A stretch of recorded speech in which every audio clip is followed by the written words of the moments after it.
There are so many ways to make airplanes safer. For example, they could have ejector seats so that every passenger could be rescued.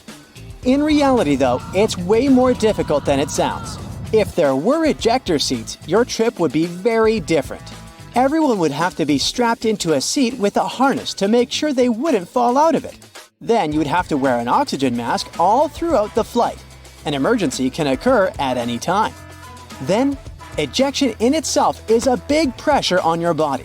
Even fighter pilots who are physically prepared can still suffer severe injuries. For an average person, this process wouldn't be safe. So, however cool it sounds, ejection seats aren't very practical and are actually quite dangerous. Okay, well, at least they could have a parachute for each passenger. But this wouldn't be very useful either. Parachutes only sound like they can save many lives. First, having them isn't efficient. They're very costly and heavy. So a plane would need to burn more fuel while flying if there were parachutes on board. It would all be worth it though if parachutes could make an actual difference to the safety of people, but they can't. Commercial planes aren't designed in a way that would make it safe to jump out of them, especially with a couple hundred people on board. Next, passengers aren't trained to use them. Imagine there's an emergency. The plane is falling, and 200 people are trying to deal with a parachute for the first time in their lives. It would be an absolute mess. Lastly, it's not safe to jump from the high altitudes planes fly at.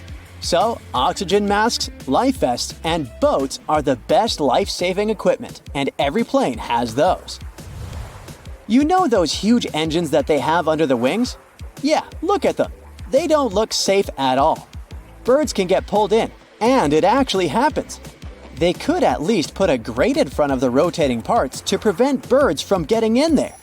Turns out those engines pull inside huge amounts of air, and this is crucial for them to work properly. The more air gets swallowed, the more air gets compressed, mixed with fuel, and burned. And then, more of it gets pushed out from the other side, keeping the plane going.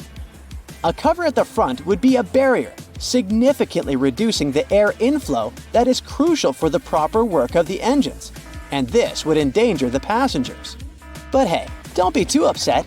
Birds fly way lower than planes do, so they're only in danger for a few minutes at the beginning of the flight while the plane is climbing altitude, and at the very end when the plane is landing.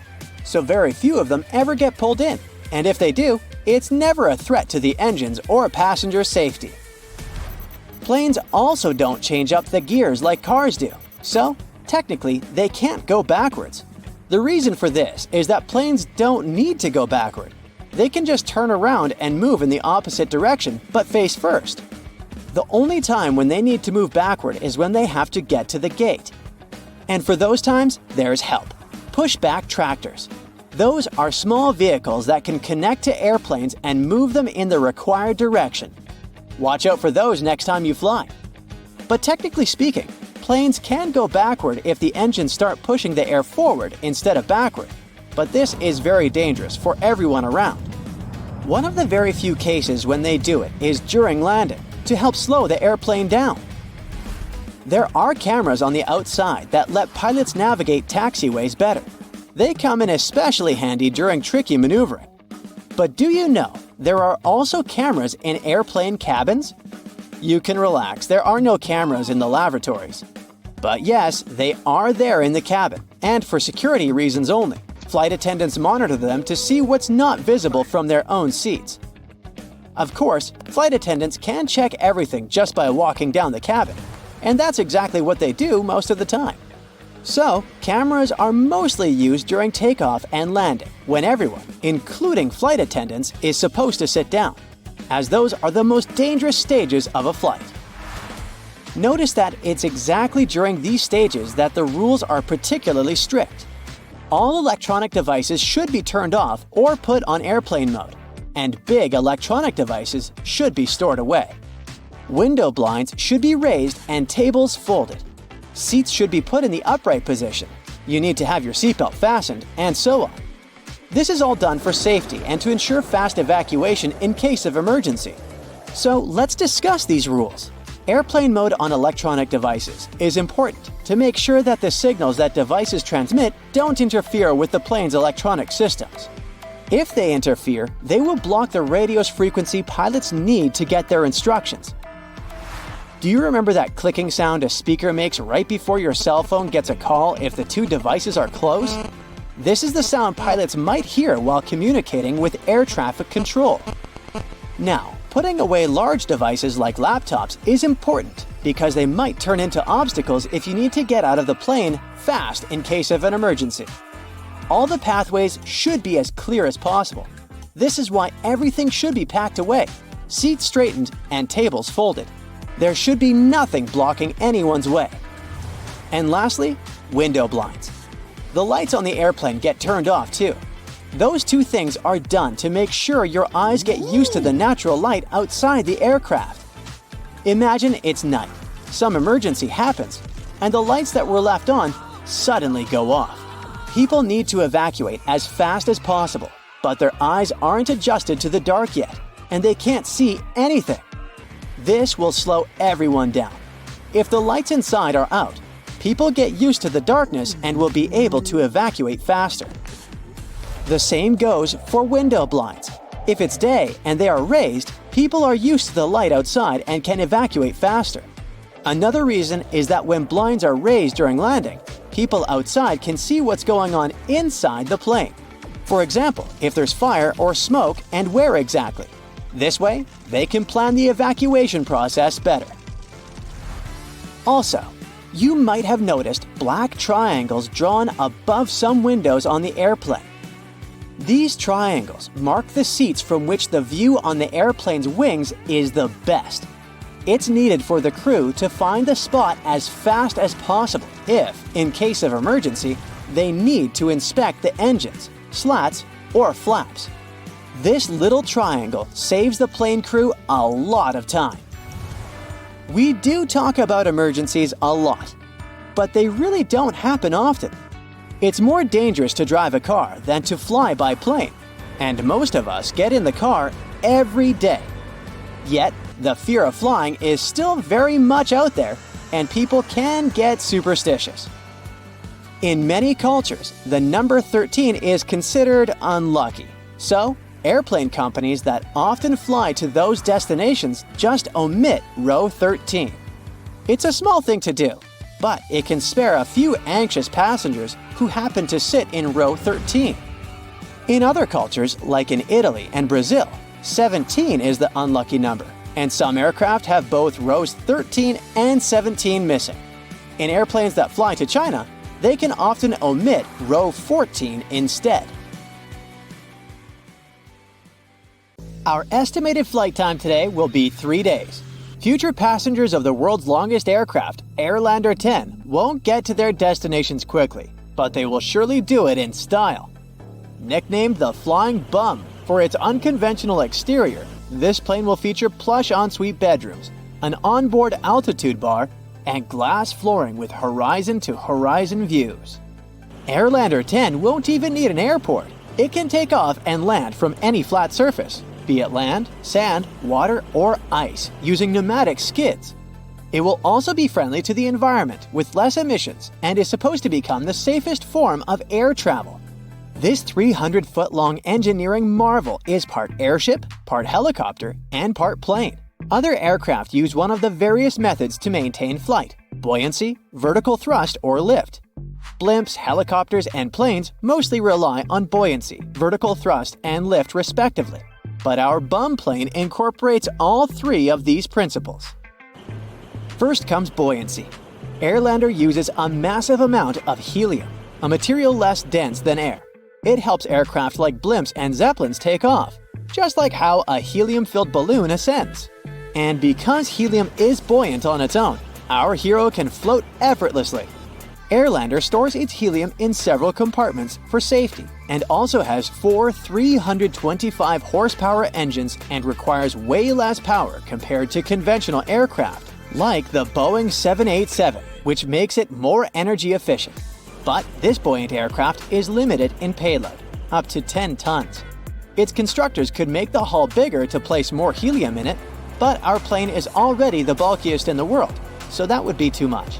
To help with this, the Airlander 10 is equipped with 2 vertical thrusters, like those on helicopters. They direct the air downwards, lifting the aircraft. And then there's lift, which plays a crucial role in the aerodynamics of flight. To get lift, you need air zipping over and around the wing, creating a force. Even though the Airlander might not have monster engines like a big jetliner, its huge hull gives plenty of space for air to do its thing and help it lift off. This unique hybrid aircraft has run several successful test voyages, so you can consider it a real thing. It will be a customizable transformer, good for passenger travel, cargo transport, extended flight operations, or scientific goals. Some of its configurations will be able to stay in flight for up to 5 days without stopping. It could be really useful for research missions. And the designers plan to build an even bigger Airlander 50 with a capacity of 50 tons of payload. In the early days of aviation, there were no computer simulations to test the design, so there were some pretty crazy plane models built. Italian designer Gianni Caproni wanted to create an aircraft to transport 100 passengers across the Atlantic with comfort and style. His brainchild, Ka-60, had 9 wings arranged in 3 sets of 3. It had 8 engines, all serviced by mechanics in flight. There were panoramic windows along both sides of the long cabin for passengers sitting in 2 wide rows to enjoy the views of the world below. It had a rounded nose, an integral flight deck, and a streamlined seaplane hull. Once the plane was finished, the pilot was doing test runs on Lake Maggiore to balance the hydroplane. Then, there was probably a boat in its path, or the pilot went too fast, and the plane took off when it wasn't supposed to. It broke up. By the time Caproni arrived at the lake, the pilot had been rescued, but trying to pull the wreckage out only made things worse. So, the plane never got to cross the Atlantic. The French engineers went even further and designed a plane with a body modeled after birds and named it Duck. It was supposed to have a steam engine to power a single tractor propeller to the front of its rotund body. The pilot and landing gear were supposed to be attached by cables and frame underneath the body. This weirdly looking aircraft had an official name, but everyone remembered it as the Flying Pancake because of its saucer-like shape. This design was supposed to make it possible to land and take off in tight areas where regular planes can't fit. The prototype was a success with low takeoff and landing speeds, and the disc-shaped design helped generate lift. The engineers received funding for an improved version, but it came with flaws. When they were corrected, there was no longer a need for this quirky plane. German aeronautical engineer Alexander Lippisch came up with the Aerodyne. It looks like the rear part of an airplane after cutting the whole thing in half, but it could fly on its own. It was considered a vertical takeoff and landing aircraft, the same group as helicopters. It combined lift and thrust using a single unit and flow channel, like a ducted fan. Flaps at the end of the fan would divert the outflowing air. The first Dornier Aerodyne flight took off in 1972. Even though it was a success, the authorities lost interest in it and shelved the project. The Pregnant Guppy, also known as Frankenplane because it was made of parts of other airplanes, has helped NASA on its way to the moon. Back in the 1960s, they had a problem shipping rockets from the West Coast to Cape Canaveral in Florida. Taking them by water through the Panama Canal took 2 to 3 weeks, and fragile parts came dented and corroded. And that's when John Conroy came up with a solution. His friend had Boeings he had bought but didn't find use for them. Conroy decided to modify the planes by adding a larger cargo bay on top of the fuselage. He didn't receive funding from NASA for his idea, but he never gave up and mortgaged his own house, sold his car, and invested all his savings into his project to prove it would work out. He borrowed the fuel to fly the prototype to Alabama. The plane flew perfectly and impressed everyone. The Super Guppy, as they started calling it, was successfully transporting rocket stages for NASA's Gemini program. Conroy built a total of 25 modifications of his aircraft to fit even larger and heavier equipment. The Edgeley Optica EA-7 might look like a funky, futuristic Dragonfly aircraft, but it was designed in the mid-70s for low and slow surveillance or sightseeing missions. It features a helicopter-like cockpit mounted ahead of a ducted fan motor and an impressive 270-degree field of view. Its large ducted fan was running quietly inside and outside the cockpit. It gained renewed interest in the 21st century for border patrol, wildlife management, and fire spotting missions. But because of lack of funding, there were only 5 out of the 22 built aircraft remaining airworthy worldwide. Have you ever seen a plane with 2 fuselages of differing sizes? The Rutan Model 202 Boomerang stands out as a multi-engine aircraft built this way to minimize the risks of engine failure. Unlike conventional planes, even if one of its engines were to malfunction, the Boomerang remains easily controllable thanks to its innovative design, which effectively manages asymmetric thrust. This design makes the Boomerang faster and more efficient. This plane was never designed for commercial use, but as a private plane for up to 5 people. You can tell that this short Skyvan was built for practical purposes, without caring too much about aesthetics, just by looking at it. And that's how this general-purpose aircraft got its nicknames like Flying Shoebox and The Shed. Despite all the mocking, the Skyvan has served well over the years. It's been around since its first flight in the 1960s, still transferring cargo and passengers today. It can seat 19 people and has a van-like large rear door for loading and unloading freight. That's why it's perfect for short-haul flights, activities like skydiving, and much more. The plane rumbles into life and is soon roaring down the runway. You look out the window and your heart is racing. How exciting to be going on a holiday, finally. It's only once you're above the clouds at 35,000 feet that you get up for a stretch. You look down the aisle and notice that the cockpit door is open. To your growing horror, you notice that it's completely empty. The pilot's either napping somewhere, gone for a comfort break, or there's no one flying this thing. You ask the flight attendant, who tells you the truth. The plane is fully automatic, and there's nothing you can do. Self-flying planes are no longer the stuff of science fiction. They're already here. Many companies say pilotless passenger flights are simply a case of not if, but when. The issue is convincing the general public that they're safe. Some don't realize that once the seatbelt sign has been switched off, your typical passenger jet is likely flying by itself already. The autopilot can even climb, descend, and turn as instructed. We've already been flown about by an automated system. We just didn't realize to what extent. A commercial airliner can already land itself, though it's tricky to set up. Presently, 2 well-trained pilots are still required to be in the cockpit, for now. Many companies, such as Merlin Air, have been testing small 2-engine planes to autofly in the Mojave Desert. Airbus performed its first fully automated takeoff in December 2019, though there were 2 pilots in the cockpit, just in case. Some companies are developing hardware and software to retrofit older planes. The aim is to replicate everything a pilot can do via a set of computer systems. The barrier, they say, is human rather than technical. Old-fashioned lack of trust.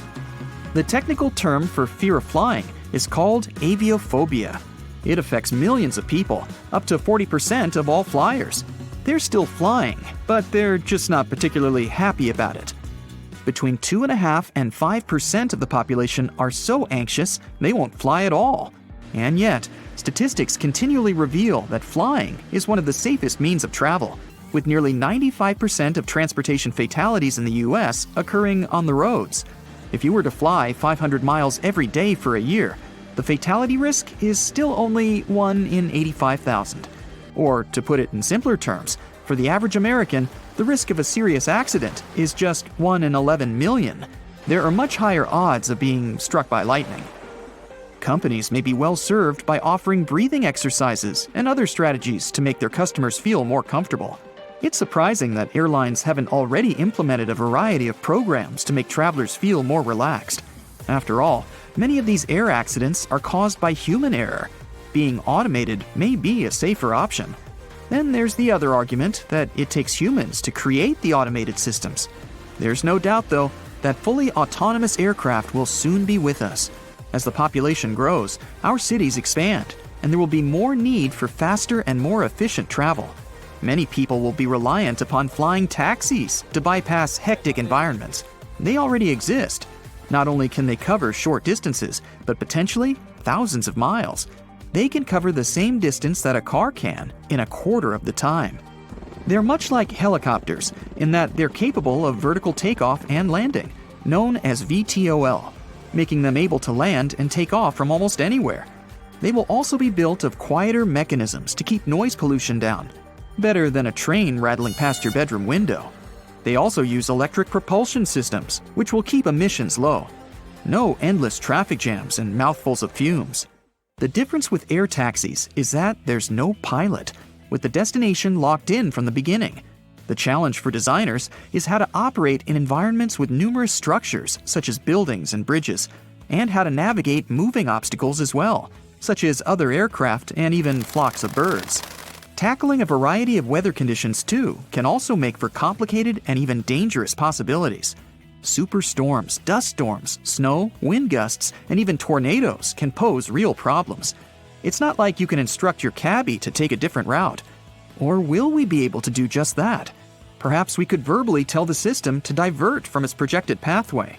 This is the same situation for planes, particularly in terms of weather and air turbulence. There is still much more work to do. Air taxis can only accommodate a limited number of people, though it's projected that short-range flights could carry up to 14 people. There is so much confidence in these vehicles that a startup company, Skyports of Melbourne, Australia, want to start operating a large-scale, nationwide air taxi base by 2025. Other large corporations are also in the air taxi race, such as Boeing, Airbus, and Toyota. With larger planes already capable of pilotless flight, you may be wondering, why isn't this happening already? People will surely get used to it. Well, there are a few obstacles. There are regulations that are yet to be drawn up. Business people are already saying that regulators are falling behind, and that air taxis alone could be a multi-trillion-dollar industry within just 2 decades. Not all experts agree that the technology is reliable. Some pilots have also stated that automatics can malfunction and that someone must be there to take over.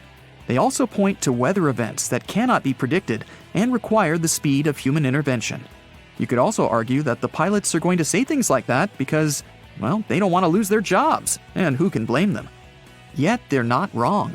The Boeing 737 MAX, for example, was grounded in 2019 after 2 well-known crashes, one in Indonesia and the other in Ethiopia. The reason, in its simplest form, was due to flaws in the flight stabilization program. Incidents such as these only reinforce the fear. While pilots rightly say they've had to intervene when computer systems don't function correctly, in return, there's been documented crashes because pilots did not trust their systems and ignored warnings. There's also a very important factor to take into account. Research has suggested that without pilots, airlines could save $35 billion a year, and that's a lot of motivation. Regardless, the industry is changing, and there's increased development every year. Sophisticated sensors, improved cameras, self-assessing systems. Despite these advances, though, basic questions are yet to be fully answered. What would the automatic pilot do if there was an emergency? Could it automatically scope out a place to land safely? Could it put out a distress call? And how would it communicate with air traffic control? This uncertainty is what makes people fearful. We only have to look to drones to see what's already possible. Whether operated via smartphone or from onboard a ship, drones are unmistakably becoming more commonplace and performing an array of tasks. From filming whales to delivering parcels and long-range intelligence gathering, they map inaccessible terrain and use thermal sensors for search and rescue operations. They can even drop in supplies in disaster situations. They're literally saving lives. Their usage has tripled from 2019 to 2021 and is expected to do so again by the end of 2022. And yet, none of this is actually new. Over a century ago, the British developed unmanned aerial vehicles, or UAVs. They managed to fly a radio-controlled monoplane on March 21, 1917. More prototypes were developed over the decades, and in the 1940s, thousands of pilotless drones, or OQ-2 radio planes as they were known, were built. Many variations have been used ever since. Model enthusiasts have been using radio-controlled toy planes for decades. Drones continue to grow in popularity due to their high level of convenience and effectiveness. For these reasons and more, the technological advancements continue at breakneck speed. And yet, their full potential has not been reached, not by a long shot. If drones can be used for such extraordinary means, imagine what pilotless planes could do. The sky is literally the limit. While many are still fearful, people have already been flying for well over 100 years. The technology is there. It's whether the public is ready, in a manner of speaking, to take the leap that counts. Let's face it, airports can be pretty annoying. But the most annoying thing about them is probably having to take the laptop out of your backpack and put it in a separate bin while going through the security check. But, of course, they wouldn't make us do those extra moves if there wasn't a good reason for it. Laptops are dense, and X-rays can't penetrate them, so it's easy to hide something dangerous there. If the device is out and on its own in a separate bin, it's easier for the scanners to capture something dangerous. Most airplanes are white. Is there a benefit to choosing this exact color? No, white paint doesn't make a place feel lighter. Neither does it save money on painting. Here are the actual reasons for the choice: safety, efficiency, and comfort. The first airplanes had a metallic color, but the problem with metal is that it's prone to corrosion, so painting it is a great way to protect an airplane from corrosion. White is favored for several reasons. First, planes fly high above the clouds and are exposed to sunlight a lot. White is the color that absorbs the least heat, and white planes get heated less. Also, sunlight makes the paint fade away. A colorful airplane will have its paint fade very fast and will require repainting.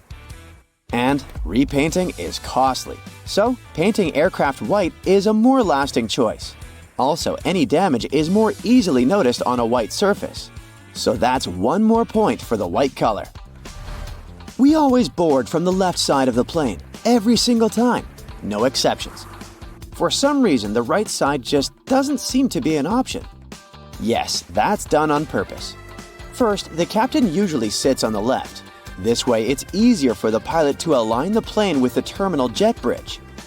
Also, aircraft are fueled and loaded with baggage on the right side. Since people board the plane from the left, the crew can do their job undisturbed, and there's no danger to passengers. Consistency with the choice of a side helps to make everything work more effectively. Since everyone always enters from the left, all jet bridges are designed to get attached to the left side of the airplane. If every airplane had the freedom to choose the side, it would create an additional mess for the logistics behind the process. There are more questions popping up, like what does this black triangle drawn above one of the windows mean? Apparently, it marks the seat from which the view of the airplane's wing is the best.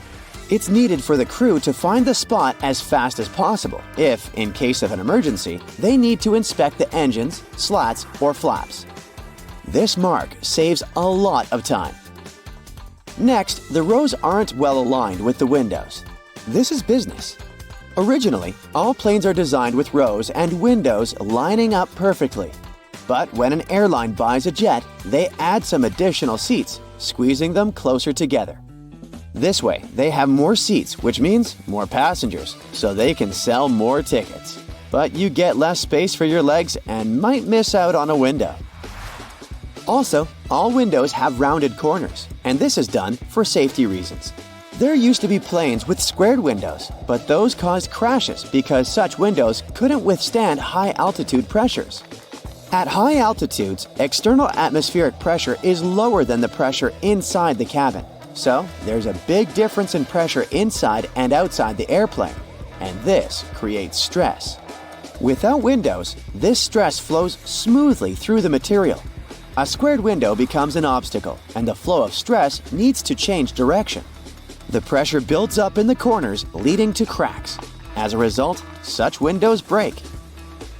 Oval windows allow the stress to flow more smoothly without disrupting them too much and preventing stress concentration.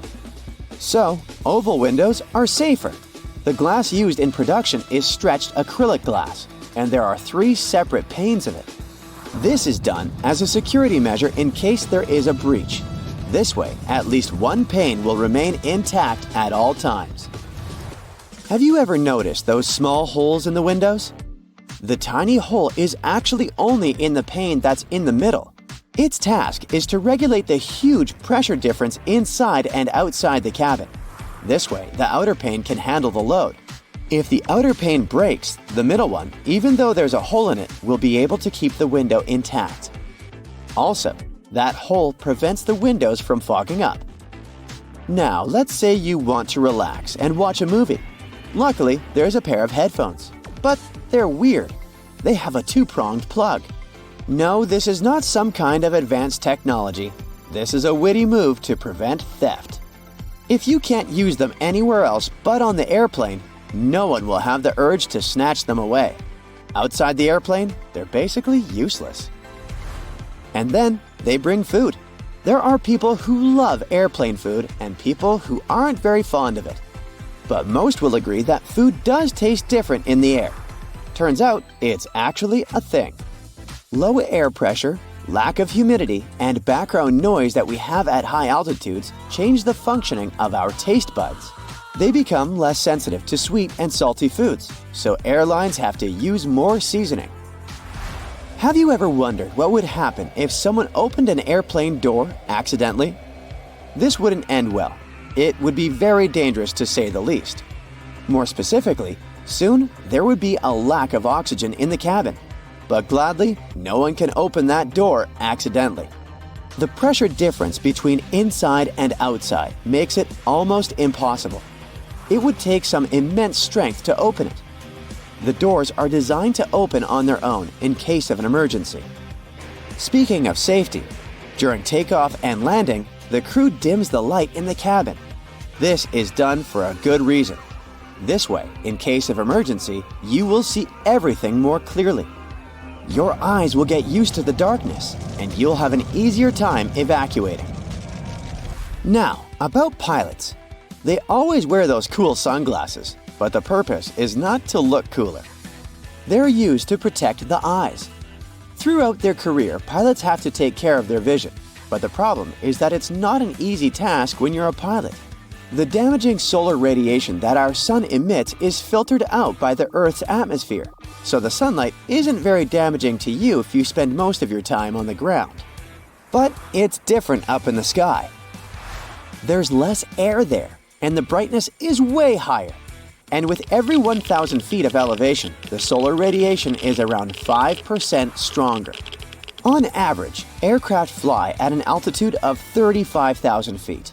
This means that the amount of UV radiation is 175% greater than on the ground. This is very damaging to any person's vision. The large amount of time pilots spend in the air makes them vulnerable to different eye problems. And having eye problems can cost a pilot their career. So, wearing sunglasses is a crucial thing for them, and these sunglasses must be of the best quality. They should minimize the impact of sunlight and withstand UV rays, providing 100% protection for the eyes. Also, they can't be polarized, since polarization can mess with the perception of the cockpit displays. They should provide the best clarity, decrease eye fatigue, and minimize color deformation, so that pilots can see just like they would without their sunglasses on. When it's too cold outside, airplanes often get delayed, or in extreme cases, even canceled altogether. First of all, if it snows heavily, such conditions drastically decrease visibility, making it unsafe to taxi and take off. During a blizzard, flight control may command the aircraft to stay on the ground and wait until the snowstorm subsides. Ice on the runway is another reason. An airplane's landing gear are nothing like a car's wheels, and they can't be equipped with studs to avoid skidding. But even if they were, a plane needs to develop speeds on the ground that are much higher than on an average road to take off successfully. If the runway is slippery with ice, the airplane can slide off it easily. Things like this actually happened in the past. For example, in January 2014, the JFK airport in New York was shut down after a plane skidded off the runway and into the snow. Luckily, no one was injured, but the airport staff had to dig the aircraft out of the snow, and even the local police joined the efforts. Same story with landing. which is even trickier in freezing conditions because a plane is in much less of a controlled environment and traveling at even greater speeds. What's more, while an airplane that's about to take off and skidding will probably get into an open area and stop there, one that's about to land could end up crashing into the airport's infrastructure. Needless to say, that's way more dangerous for everyone. Freezing weather conditions can also cause frost and ice sheets to build up on the plane itself. Airplanes are carefully engineered, and any tampering with their structure may cause huge trouble. As experienced pilots say, even a thin crust of ice over the wings of a plane can mess with their delicate design and destroy lift. Planes can be de-iced though. The airport staff usually spray them with a special solution that doesn't let the ice build up on the aircraft's skin. But back to the runway. If it's covered with ice, there's little you can do. Unless the sun is shining, the chances of safely removing the ice from the pavement are almost zero. There's also a chance of damaging the pavement, making potholes, which can result in safety concerns for both takeoff and landing. Imagine driving over a pothole in a car at full speed. Pretty unpleasant. And now multiply it by about 1,000, because a plane is much heavier than a car, and don't forget that the landing gear is not exactly there for driving. Jet fuel and the equipment that pumps it can freeze too if the temperature is too low. The fuel freezes at -40 degrees Fahrenheit, but that can only happen on the ground before takeoff. At a cruising altitude, temperatures may drop as low as -70 degrees Fahrenheit, but since the liquid is inside the plane and burning down steadily, it's much warmer there. On the ground though, nothing stops the fuel from turning into ice. If that happens, no flights are available, obviously. Same goes for the pumping equipment. Even if the fuel is still liquid, the pump may cover with ice and just stop delivering the fuel into the plane's tanks. In the worst case scenario, it might even break down, leading to expensive repairs and prolonged delays in flights. Finally, ground crews have to do a lot of work before takeoff or landing, and they're all human after all, so they can't bear the freezing cold for too long.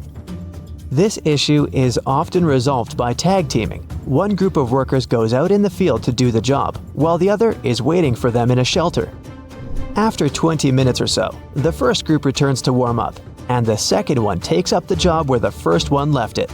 Although it's efficient, it still slows down the operations a lot, so that might also cause delays. But despite all the trouble freezing weather can cause, it's actually more beneficial for a plane than extreme heat. Cold air is denser than hot, so planes gain more lift and stay truer while in the air. They're more easily controlled in flight too.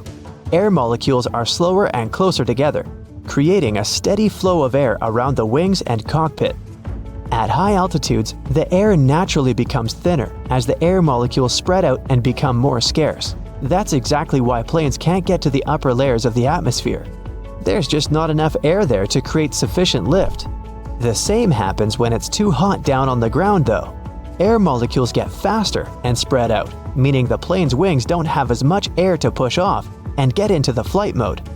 To take off in extreme heat, a plane has to move much faster to generate enough air resistance and lift. But to move faster, the plane needs its engines to work better, and that's also impossible when it's too hot. As the air gets thinner, the amount of oxygen decreases too. And jet engines use oxygen in the atmosphere for combustion. When they lack this crucial element, they can't convert enough energy into thrust, meaning slower acceleration and worse energy output overall. So the problem is that the plane has to have a longer runway distance to build up enough speed and lift to take off. But it can't because its engines are not working to the best of their ability. This usually doesn't cause trouble, but only up to a point.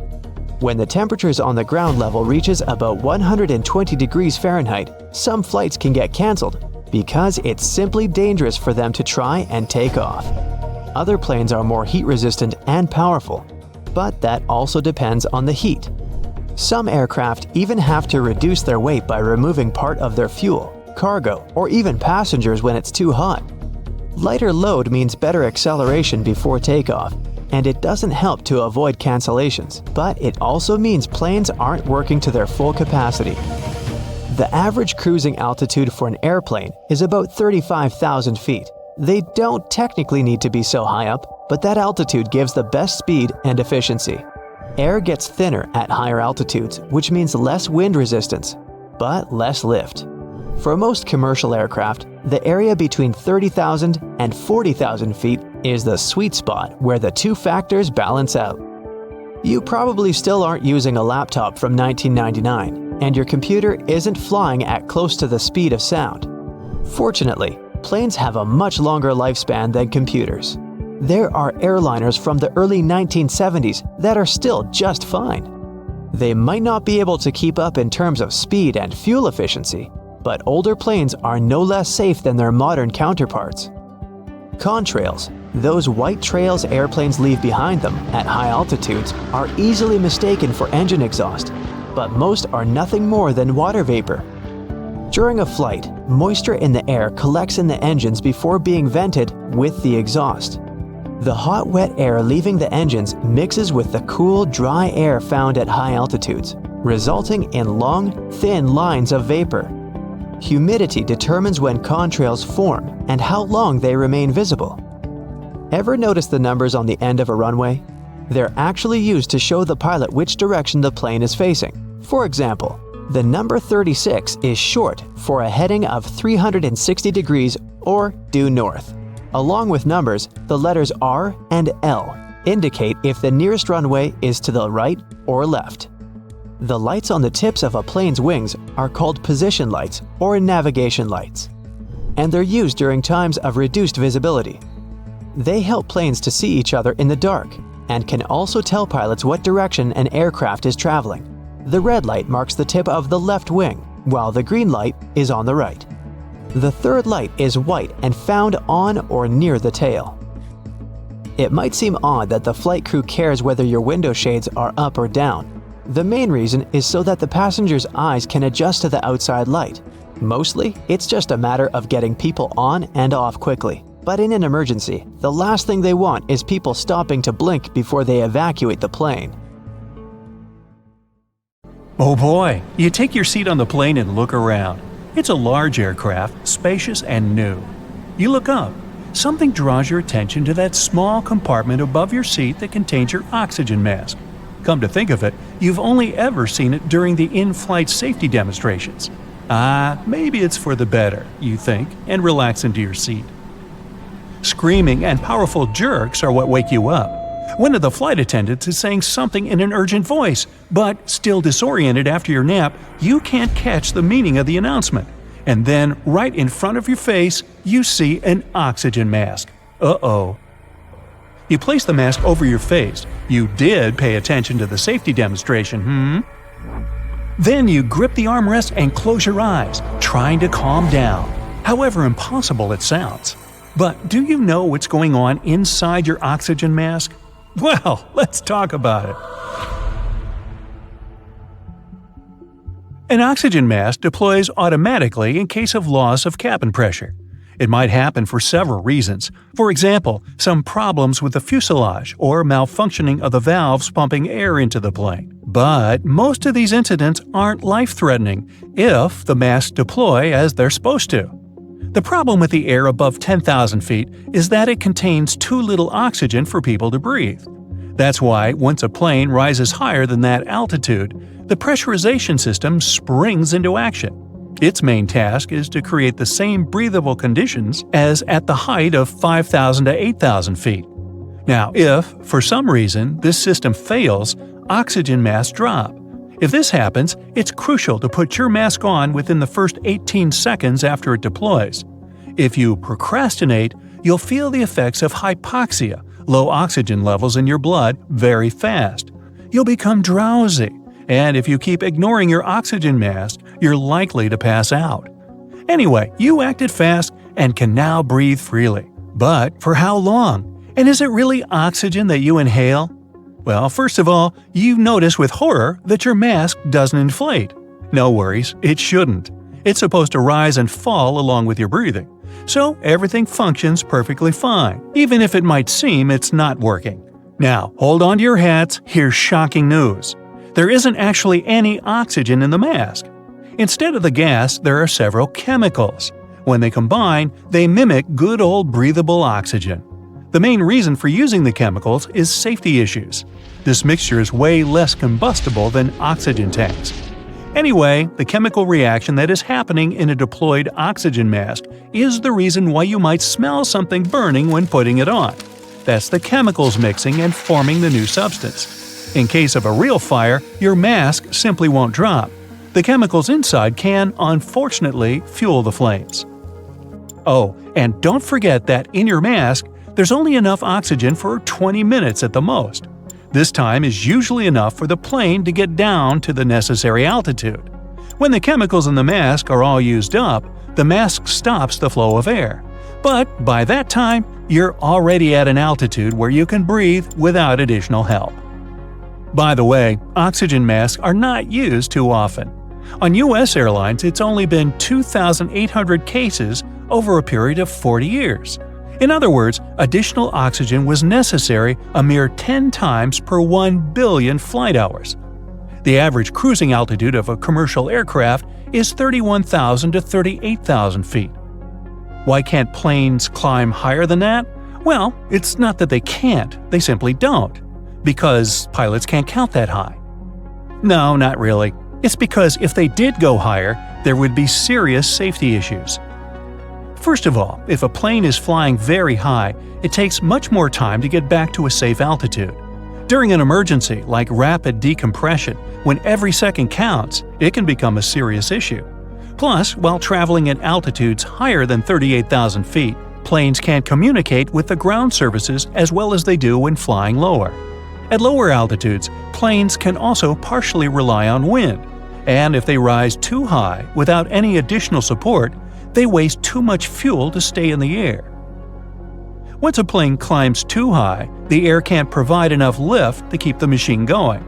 The lift is created by the difference in air pressure, but at high altitudes, this difference is simply not enough. Air may not look like something real because it's nothing material, like metal or plastic. And still, it's one of the things that keeps planes aloft. Let's say a plane is heading for space. Ooh! It has large, cleverly designed wings and super powerful engines. But the higher it goes, the thinner the air becomes until there's hardly any air left.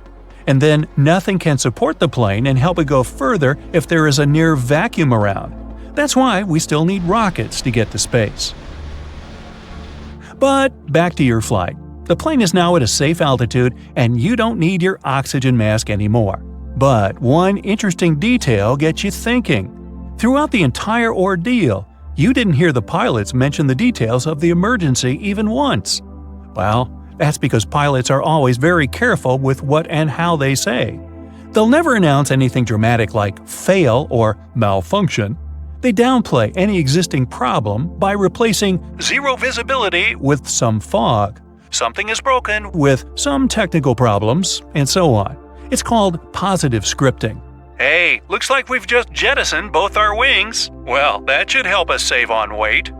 Flight attendants are supposed to follow it as well, but passengers perceive pilots' announcements as more important and statistically listen to them attentively 100% of the time. At the same time, if there's a really serious problem you need to be prepared for, you'll definitely get informed. Now, picture this. You enter the passenger cabin of a spacious airplane. And as soon as you find your seat, you realize that for the next several hours, you're going to be crammed in the middle seat between two other human beings. But oh, look, there is a perfectly empty row of seats at the end of the plane. Time to switch places. But what you need to keep in mind is that by doing so, you might endanger the safety of the whole plane. Really? First of all, you aren't likely to be the only person willing to change your seat. But if a couple of passengers do it, they might upset the balance of the aircraft. And since most planes are extremely sensitive to any changes in their center of gravity, it can lead to very unpleasant consequences. Positive scripting again. Pilots must know the distribution of weight on the plane during the takeoff to make special calculations. If these calculations are wrong, there are chances that the aircraft will crash once it tries to leave the ground. Oops. But even if the worst doesn't happen, pilots can still have serious problems with controlling the plane. For example, One pilot almost didn't manage to turn the plane after just 4 passengers had left their assigned seats and moved to the front of the cabin. The situation was critical because the runway was unusually short, and if something had gone wrong, the plane wouldn't have been able to stop. It can also mess with the plane's balance if the airport staff load baggage incorrectly, for example, in the rear compartment instead of the front one. In this case, the machine can pitch up too fast, and the pilot will have a hard time trying not to lose speed. Now, that doesn't mean you can't change your seat on the plane at all, but before doing that, ask a cabin crew member if you're allowed to. Still shaky after the fright you've just had, you try to distract yourself. Luckily, you have a window seat and can watch the clouds and wait, you suddenly notice the way the airplane wings are flexing. They seem to flap so much that you get worried they're going to fall off. No worries. The wings are supposed to flex. They're designed this way. If they were stiff, they would snap off as soon as the lightest turbulence hit the plane. By the way, pilots recommend that nervous flyers who are afraid of turbulence should pick seats in the middle of the cabin. Turbulence affects the front and rear parts of the cabin the most.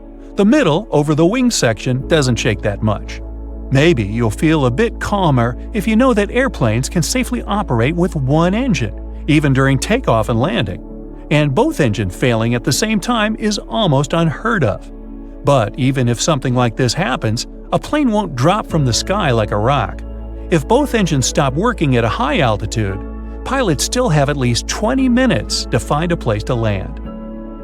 A plane can land even if its wheels are broken. It does sound scary, but if the landing gear gets stuck, pilots just skid the plane's belly down on the runway. If everything's done correctly, such landings are more or less safe. Ladies and gentlemen, we're about to land in our destination, more or less. How can spiders survive when they lose a leg? When they're in a dangerous situation and try to run away, they can lose legs and regrow them only a couple months later. They'll survive without any problem because most of the time, their legs come off at break points. Those are joints that contain muscles and constrict, which help spiders minimize blood loss. If they lose a leg at the part that comes before the break point, the spider still sheds it, but it will lose more blood. It will be harder for the animal to recover in this case. Speaking of spiders, have you noticed how they sometimes stay extremely still for a long time? They're motionless while waiting for potential prey to land in their web. When moving around, they waste energy and drive unnecessary attention to themselves. Either a hungry bird praying for a quick snack will see it, or a spider will remain hungry because flies will be less likely to come near their web. When spinning a web, they waste a lot of energy. Even after the web is finished, a spider may have to wait for days or weeks to catch something. So, it's important to save as much energy as possible.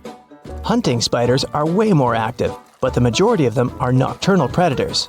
They spend their days relaxing, tucked away under a rock or in a nest. Roast potatoes can stay hot for a really long time, and this mostly has to do with the fatty, starchy crust that's like some sort of an insulating layer.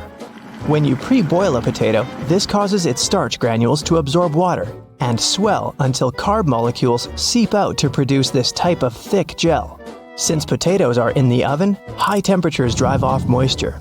This makes the gelatinized starch on the outside of the potato chunk and creates a crispy crust. This crust traps the heat inside.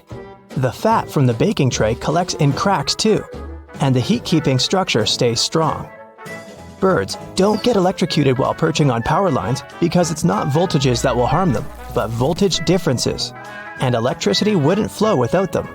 So, if you see a bird standing on a single power line at, for example, 35,000 volts, the lack of a voltage difference is something that keeps the animal safe. But if it accidentally extends its wings and touches another power line that's at a different voltage, it won't end well. That's the reason why electricity companies make sure there's plenty of space between the cables. Have you ever wondered why airplane pilots won't try to land on grass when the landing gear doesn't deploy? The grass may seem like a good solution at first because it's soft, true.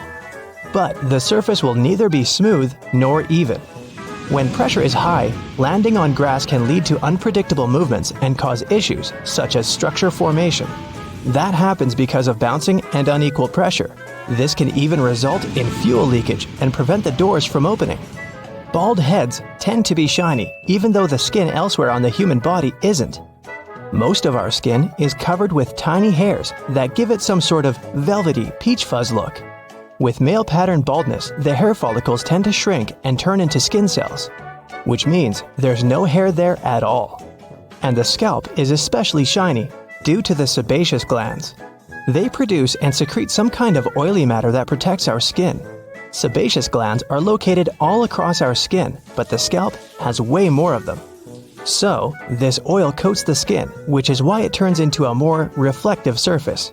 House cats will rarely meow at one another, but they become chatty with humans, and this could be related to domestication.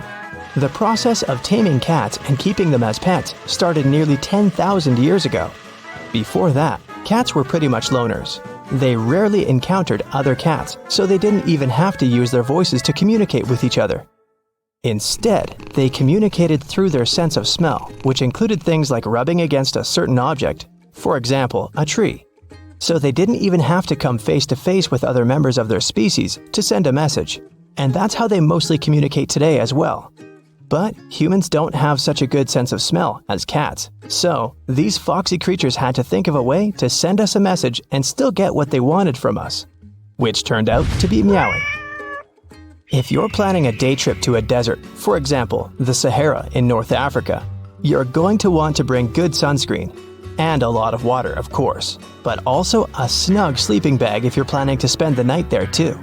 Deserts really become cold during the night. In the Sahara, temperatures go from an average high of 100 degrees Fahrenheit during the day to 25 degrees during the night. Such dramatic change happens because of two main factors: humidity and sand. Sand doesn't retain heat that well. When light and heat from the sun reach a desert, sand grains from the top layer absorb heat. But they release it back into the air relatively quickly. So during the day, the sand radiates the energy coming from the sun, which eventually heats the air and leads to extremely high temperatures. And during the night, the sand is quickly losing heat once again. But this time, there's no sunlight that would reheat the desert. That leaves the sand colder than before and leads to such low temperatures. In arid deserts such as the Atacama Desert in Chile and the Sahara, the humidity is extremely low. That means the amount of water vapor in the air is almost zero. Unlike sand, water does well to store heat. Water vapor in the air traps heat close to the ground. It's like you cover the ground with a huge blanket. That way, you stop it from dissipating into the atmosphere. Also, when the air has a high level of humidity, it requires more energy to heat up. That means it takes more time for that same energy to disappear and for the surroundings to get colder. Since there's almost no humidity in deserts, such areas can both quickly heat up and cool down. If you microwave water for tea, it will taste worse than when it's made with a kettle. That's because the temperature of the liquid is the main factor for a good tea. Water should reach a rolling boil before you pour it over tea leaves, whether they're loose or bagged. It's an easy thing to do with tea kettles, both the electric and stovetop varieties. When the burner or the electric heating element is on, the water at the bottom of the vessel warms up. As it's getting hotter, water through the rest of the kettle comes to the boiling point. A microwave doesn't heat from the bottom up. It creates electromagnetic waves that randomly jump around the box.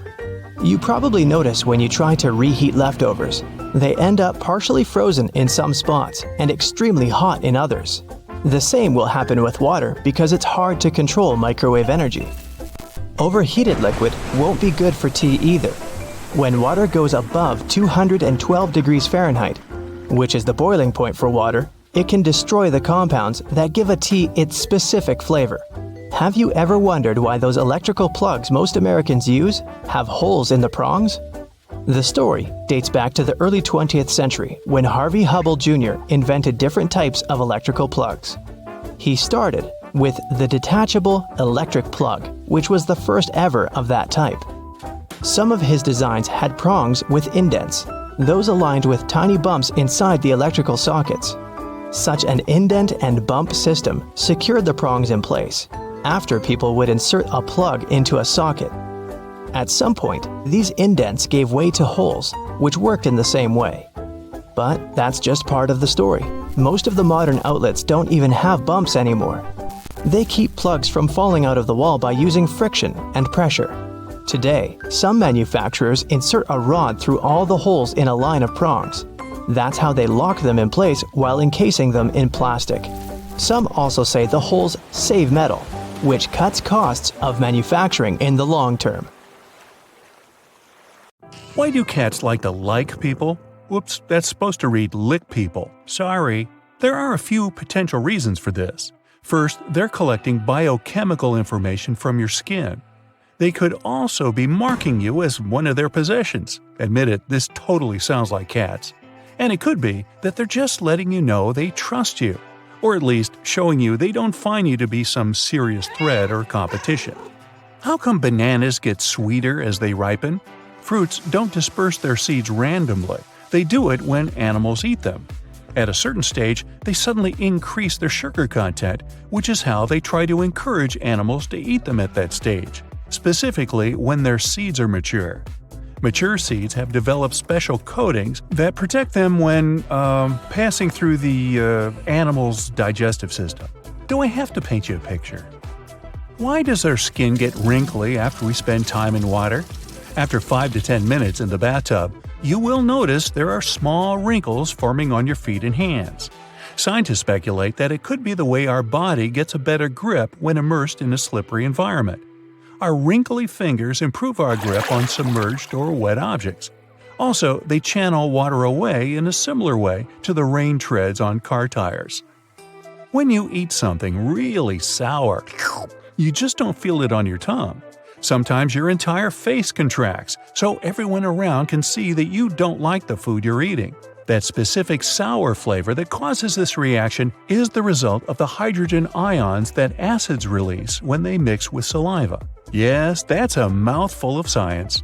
At the moment when your mouth detects this sign of an acid, it sends you a message in a pretty dramatic way, so you can't ignore it. It's an evolutionary response that made sense in the old times, because many of the plants that our ancestors found in nature and later wanted to consume were poisonous, especially plants with sour flavors. So even today, your taste receptors light up and your face twists in a way that is out of your control when you taste something like that. Like this. A lighter color on an airplane is actually heavier than darker paint. The color white requires a higher solid content than black to get the necessary saturation. And the higher the solid content is, the heavier the paint is going to be, which is why white paint is one of the heaviest. But white planes are more efficient than black ones, although this also depends on how you define efficient. The white paint reflects more sunlight than the dark one. Different colors absorb different wavelengths of light, and white objects heat up more slowly compared to darker ones. This results in a cooler interior, which is why it's easier for the entire plane to remain cool. If your hot tea tastes odd when you drink it out of a plastic cup, don't worry, it's not just you. You might imagine that the tea is dissolving something from the plastic, but this most likely isn't the case. The taste you perceive is not just the action of your taste buds. All senses are contributing here. That's why strawberry mousse has a sweeter taste on a white plate than on a black one. And you get the feeling chips are crunchier when you hear those specific higher frequency sounds as you eat them. Also, hot chocolate has a better taste when you drink it from an orange cup. We are kind of conditioned to drink hot tea from ceramic cups, which is why seeing it in a plastic cup subconsciously makes us expect vending machine tea that won't taste good. Flamingos often stand on one leg, and one theory says that's because it helps them conserve body heat. One piece of evidence for that is that they tuck one leg up more often in water than on land. Others believe this is how they save energy, not heat. These birds are definitely more stable on one leg when it comes to standing for long periods of time.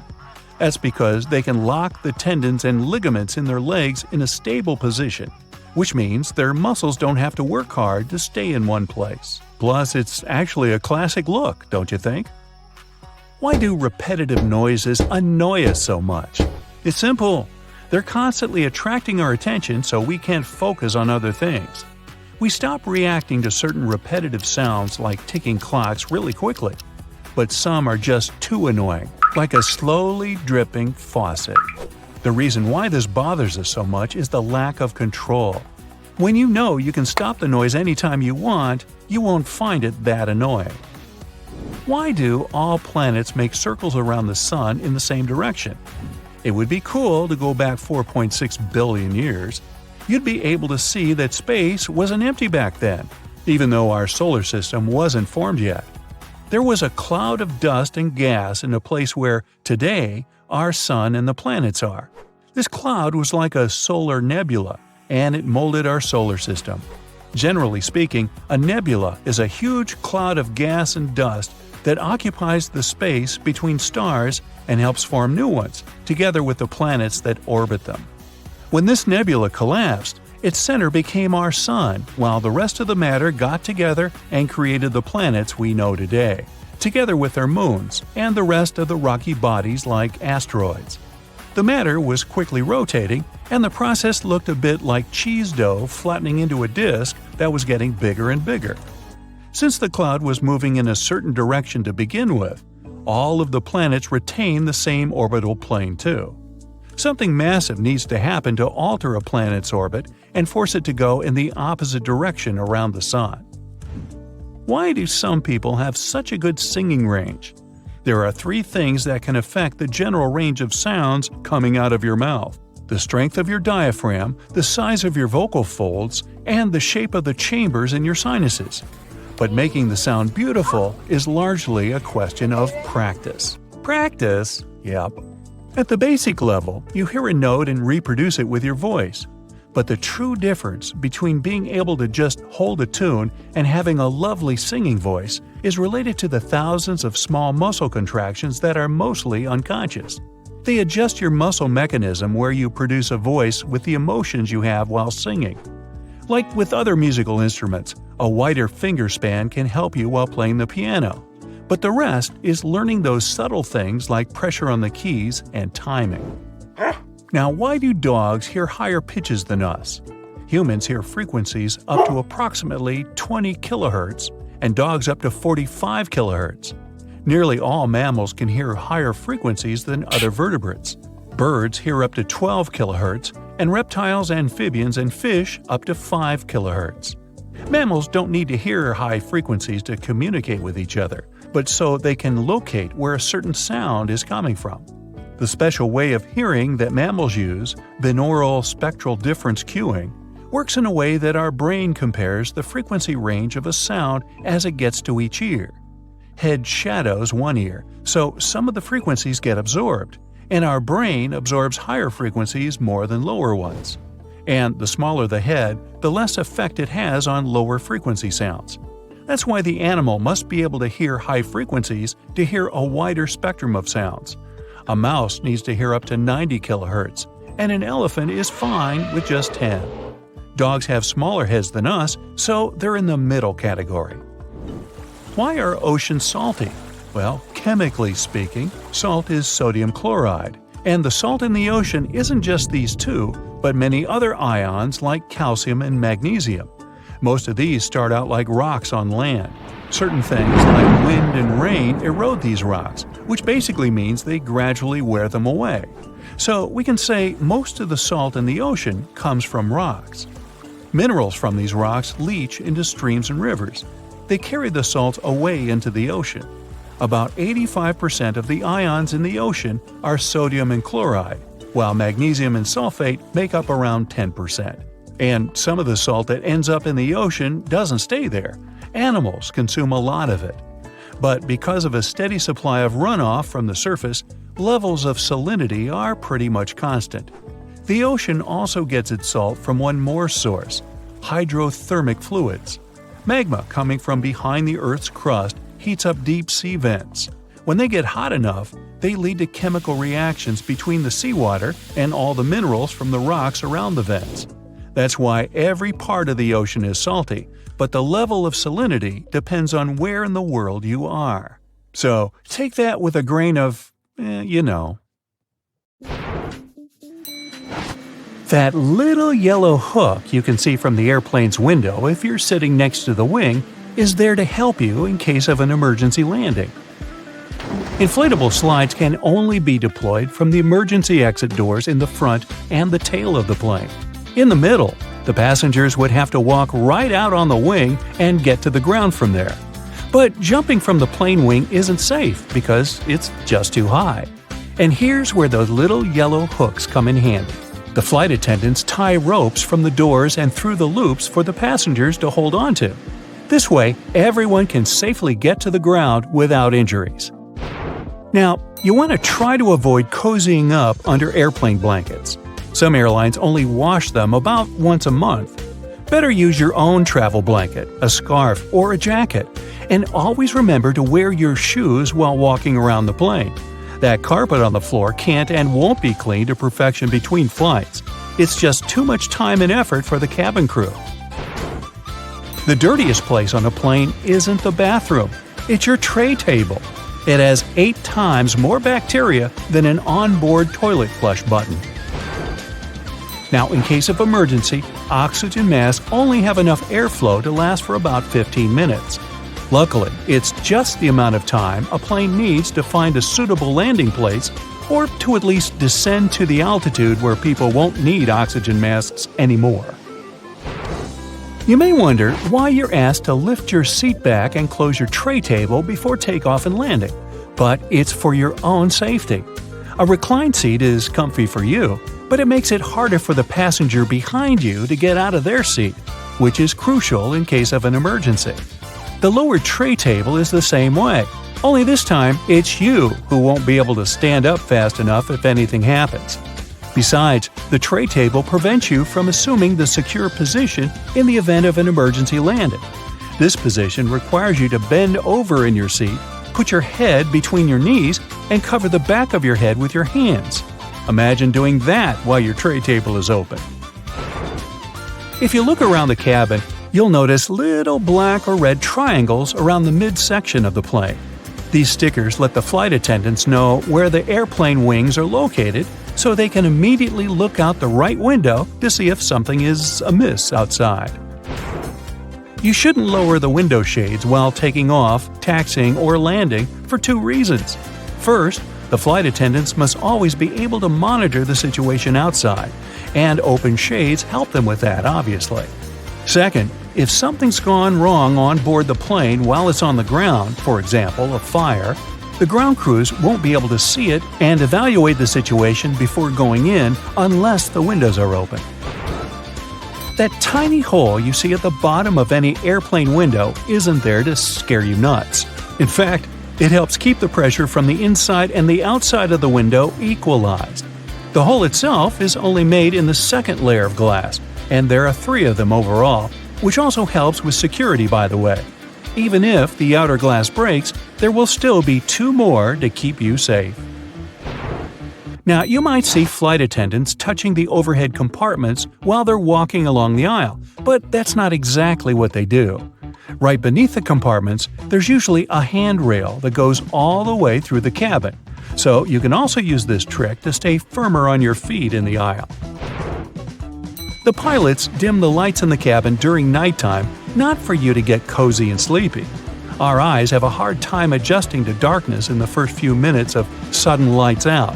And in the case of emergency, every second matters. So the lights get dimmed to let you get used to darkness in case something happens and you have to act fast. Pay attention to the aisle floor too. If there's an emergency landing at night, there will be 2 luminescent strips along the aisle showing you the way to the exit. Follow them to get safely out of the plane. Flight attendants also suggest counting the seats between you and the emergency exit once you're seated. This will help you navigate in case there's no other guidance available. If a lightning bolt hits the plane, the passengers won't feel it. The entire aircraft is covered with aluminum coating that conducts electrical current and doesn't let it inside. This protection is tested using a lightning simulator. Airplane windows are round because the air pressure is evenly distributed this way. If the plane's windows were square, strong air currents would accumulate in the corners of the windows, depressurizing the cabin, and that's bad. Don't think you become untouchable if you go to the airplane toilet. The bathroom door can be opened from the outside. There's usually a small latch at the top of the door that allows cabin crew to get you out of there. It's useful for both getting to people doing something suspicious in the bathroom and helping those who don't feel well and, for example, collapsed while in the toilet. Yeah, let's avoid doing that. The plane's wings flash red and green lights at night to show the direction the plane is heading in.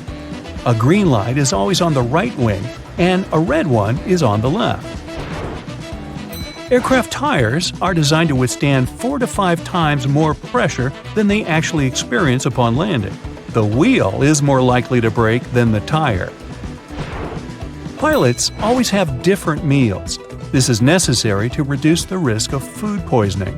The flight can still go well if one of the pilots has gone down because of a stale burrito, but not if it's both of them. And try not to both of you eat the fish. Some airlines don't allow pilots to have beards. Facial hair can prevent securely fitting the oxygen mask, and pilots must always remain conscious. The seats are blue in most aircraft because this color soothes people. It's also easy to keep clean. The rumbling noise you hear after boarding the plane is luggage being loaded on the plane. The compartment is right beneath the cabin, so it can sound quite loud sometimes. On most flights longer than 7 or 8 hours, pilots have access to a specially designed rest seat in or near the cockpit. Flight attendants typically have a section of the cabin reserved for them, and it's sometimes separated from the passenger areas. Some larger aircraft even feature private crew quarters above or below the main cabin. The wings of most passenger aircraft are located at the bottom of the plane. It's called a low wing. Firstly, if you install the engine under low wings, it'll be closer to the ground and easier to repair. Secondly, the wings will take on part of the shock in case of a hard landing. And if the plane falls into the water, then the wings become a life-saving pillow. By the way, a plane can stay afloat for 10 minutes to 60 hours. It all depends on the model of the plane, weather conditions, and pilot skills. Now, most airplanes are white because this color best reflects the sun rays and the aircraft body doesn't heat up as much. Also, the damage is best seen on white, and white paint is simply cheaper. Shoulder straps seem more secure than just a waist belt, but not in the case of planes. When the plane gets into turbulence, it's tossed a bit in the air. The waist belt will simply hold you in place in case of a more severe shake. Shoulder straps would require more space between the seats, and this is not justified on a plane. In a car, the impact is usually much stronger, so you need that shoulder strap not to whoosh through the windshield. Flight attendant seats do have passenger straps, but that's because they are much less comfortable than passenger ones. They're narrower and positioned facing the passengers. Flight attendants need extra protection simply not to fall off their seats if the plane shakes hard enough. Also, they have to help and direct people during potential evacuation, and for that, they need to be in top shape.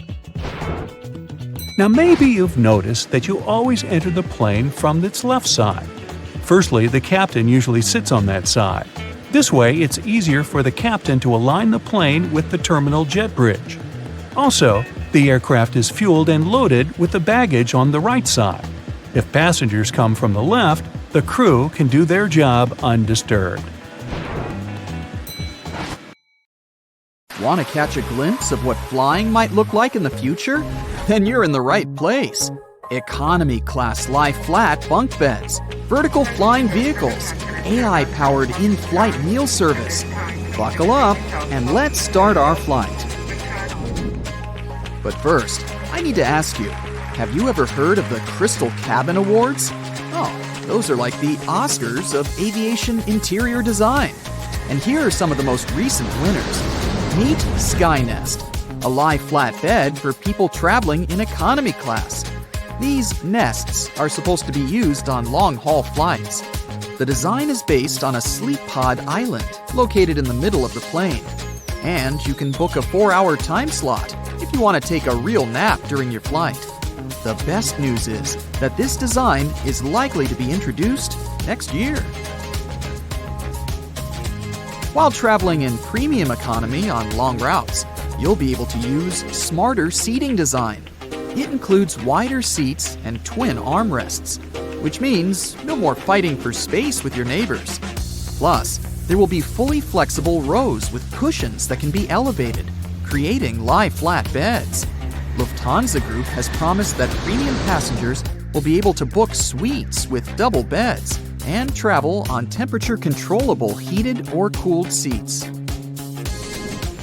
As you see, these days, airline companies are working hard on new designs of aircraft cabins, and it might impact the entire future of air travel. At the moment, they focus on travelers' experience within the walls of the plane. As a result, we have some mind-boggling products. Check out Singapore Airlines first-class suites, or Air France's La Première cabin, which is believed to become one of the best first-class cabins in the skies.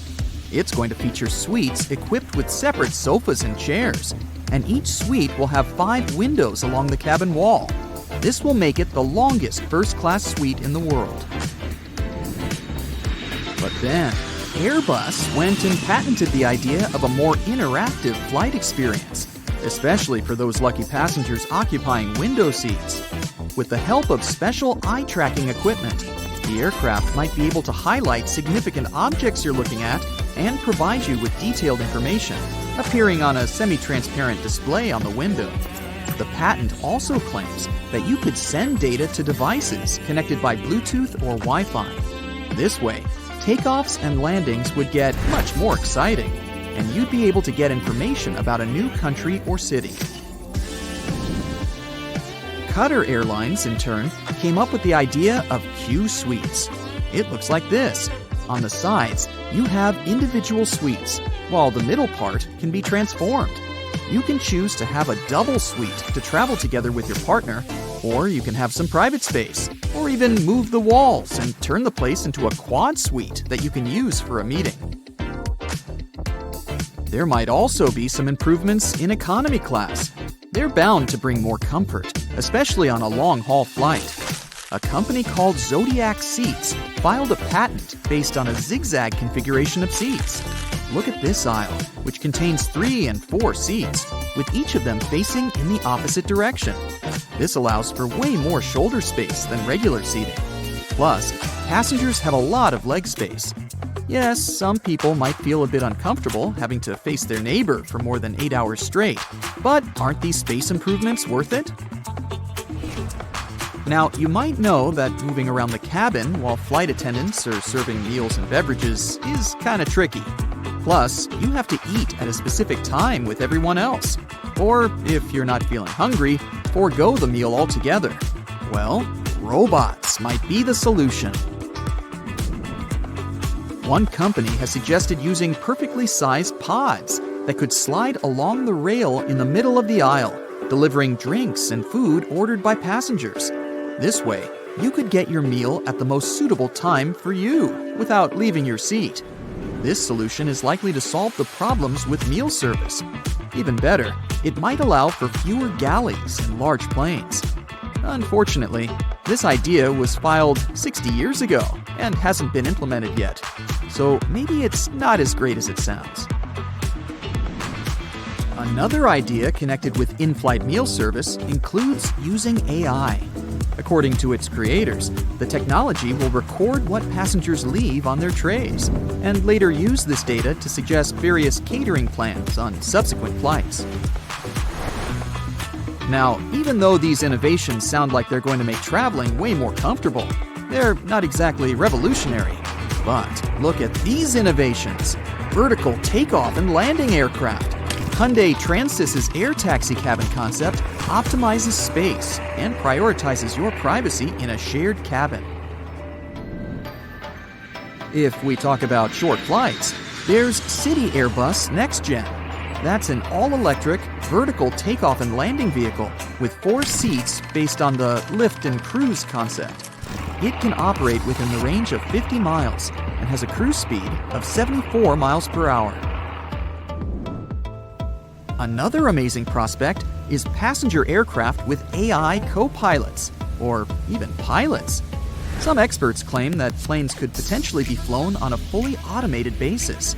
Not everyone agrees with this idea, though. A skilled pilot is part of a complicated safety system that reduces risks and keeps passengers safe. Pilots have to be navigators, technicians, engineers, and weather experts. On a regular working day, a pilot needs to deal with ground crew, other air crew, cabin crew, air traffic control, and passengers. That's a lot. And don't forget that they need to communicate well, not only in aviation terms, but also on an interpersonal level. Will AI be able to do the same? Time will tell. But let's get back to the boldest ideas about the future of air travel. Some experts think that sometime around 2040, you'll be able to catch a hypersonic plane ride. Lots of people believe that the era of supersonic planes finished in 2003 when the Concorde commercial airplane was decommissioned after decades of being unprofitable. But it seems the situation might change soon. New supersonic aircraft will fly at incredible heights, and their speed is likely to be at least 6 times the speed of any other passenger plane. Traveling from New York to London, in this case, will take less than 2 hours. By comparison, these days, it takes a conventional airplane 8 hours to fly from one of these cities to the other. There is one problem, though. The supersonic plane tickets will cost a lot, and statistically, people tend to prioritize price over speed. So, experts don't think that a lot of people will be eager to pay a few $1,000s to get from London to Sydney in 4 hours. Plus, such planes will need a lot of liquid hydrogen fuel, and at the moment, it's not cheap. By the way, you might not recognize a plane from 2050. These flying machines will keep changing for the next several decades, and the chances are high that, at some moment, windows will start to disappear from airplanes altogether. This way, aircraft will become stronger and better suited for high speeds. Windows make planes heavier, which results in larger fuel consumption. No wonder cargo planes don't have windows. Planes will also become sleeker and will likely be covered with solar panels. There's also a concept of a plane with its cabin made out of transparent polymers. I don't know about you, but I don't think I'd ever board such a plane. Talk about aerophobia. The chances are that in a few decades, we'll see a hypersonic plane with a jet engine that can turn into a rocket, that can fly into space. Liquid oxygen would get injected into the exhaust, turning the engine into a rocket. It would help the aircraft reach enormous speeds, and on the way back, the engine would turn into a regular jet engine once again. A lot of airports are built near water, and there's a whole bunch of reasons for this. First off, most airports are located in big cities, and big cities are usually built near some form of water anyway. Back in the day, before trucks and proper roads were built, goods were transported by ship. Having a river or ocean nearby was vital to deliver essential supplies to the cities, like food and building supplies. It also allowed for trading to boost the local economies. Because most people travel into big cities for business and holidays, rather than rural areas, it made sense to build the airports there.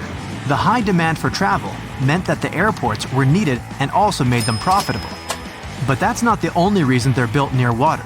Big cities are usually super crowded, and airports require a lot of land. Imagine trying to find a space big enough in the middle of New York City to put an airport. It would be basically impossible. Areas next to water are usually a bit more rural, so there's more space than the big cities filled with skyscrapers. Some countries have even taken this one step further. Land is really scarce in Japan, so to build Kansai International Airport, the architects of Osaka headed 3 miles offshore to Osaka Bay to make a man-made island. The artificial island is 13,200 feet long and 8,500 feet wide. That's so big that it can even be seen from space.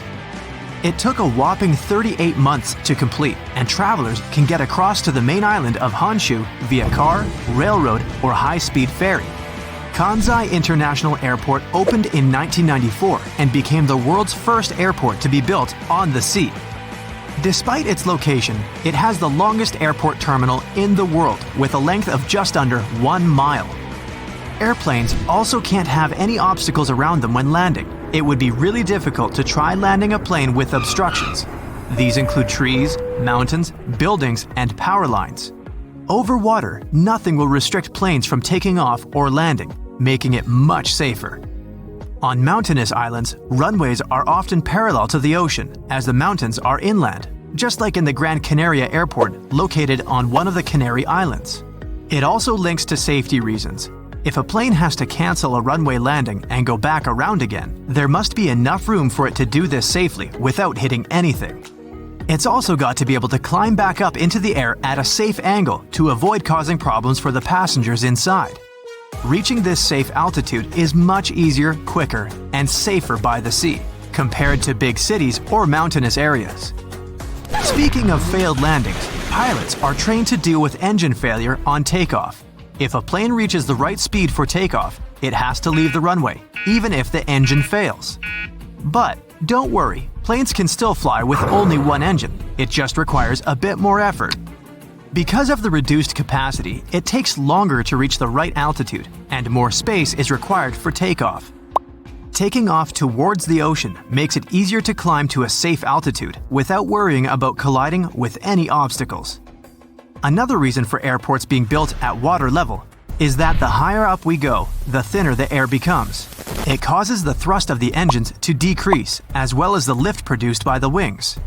Setting off from higher areas means it's more difficult for the planes to take off. In terms of money, this would mean building longer runways, which would cost more, and no one wants that. This also means the planes require less fuel as they don't burn as much energy on takeoff, and there's less noise made as the planes don't have to work as hard. But despite this making the planes less noisy, airports are going to have pretty high noise levels. Imagine hearing planes zooming over your house while you're trying to get sleep at night. This is a key reason why airports are usually built on the coast, far away from any residential areas, as fish aren't generally known to file noise complaints. In some countries, airports actually have to provide upgrades for nearby houses that will be affected by the noise. Germany is one of these countries, and they do everything from improving roofs to adding wall insulation to cover all that noise.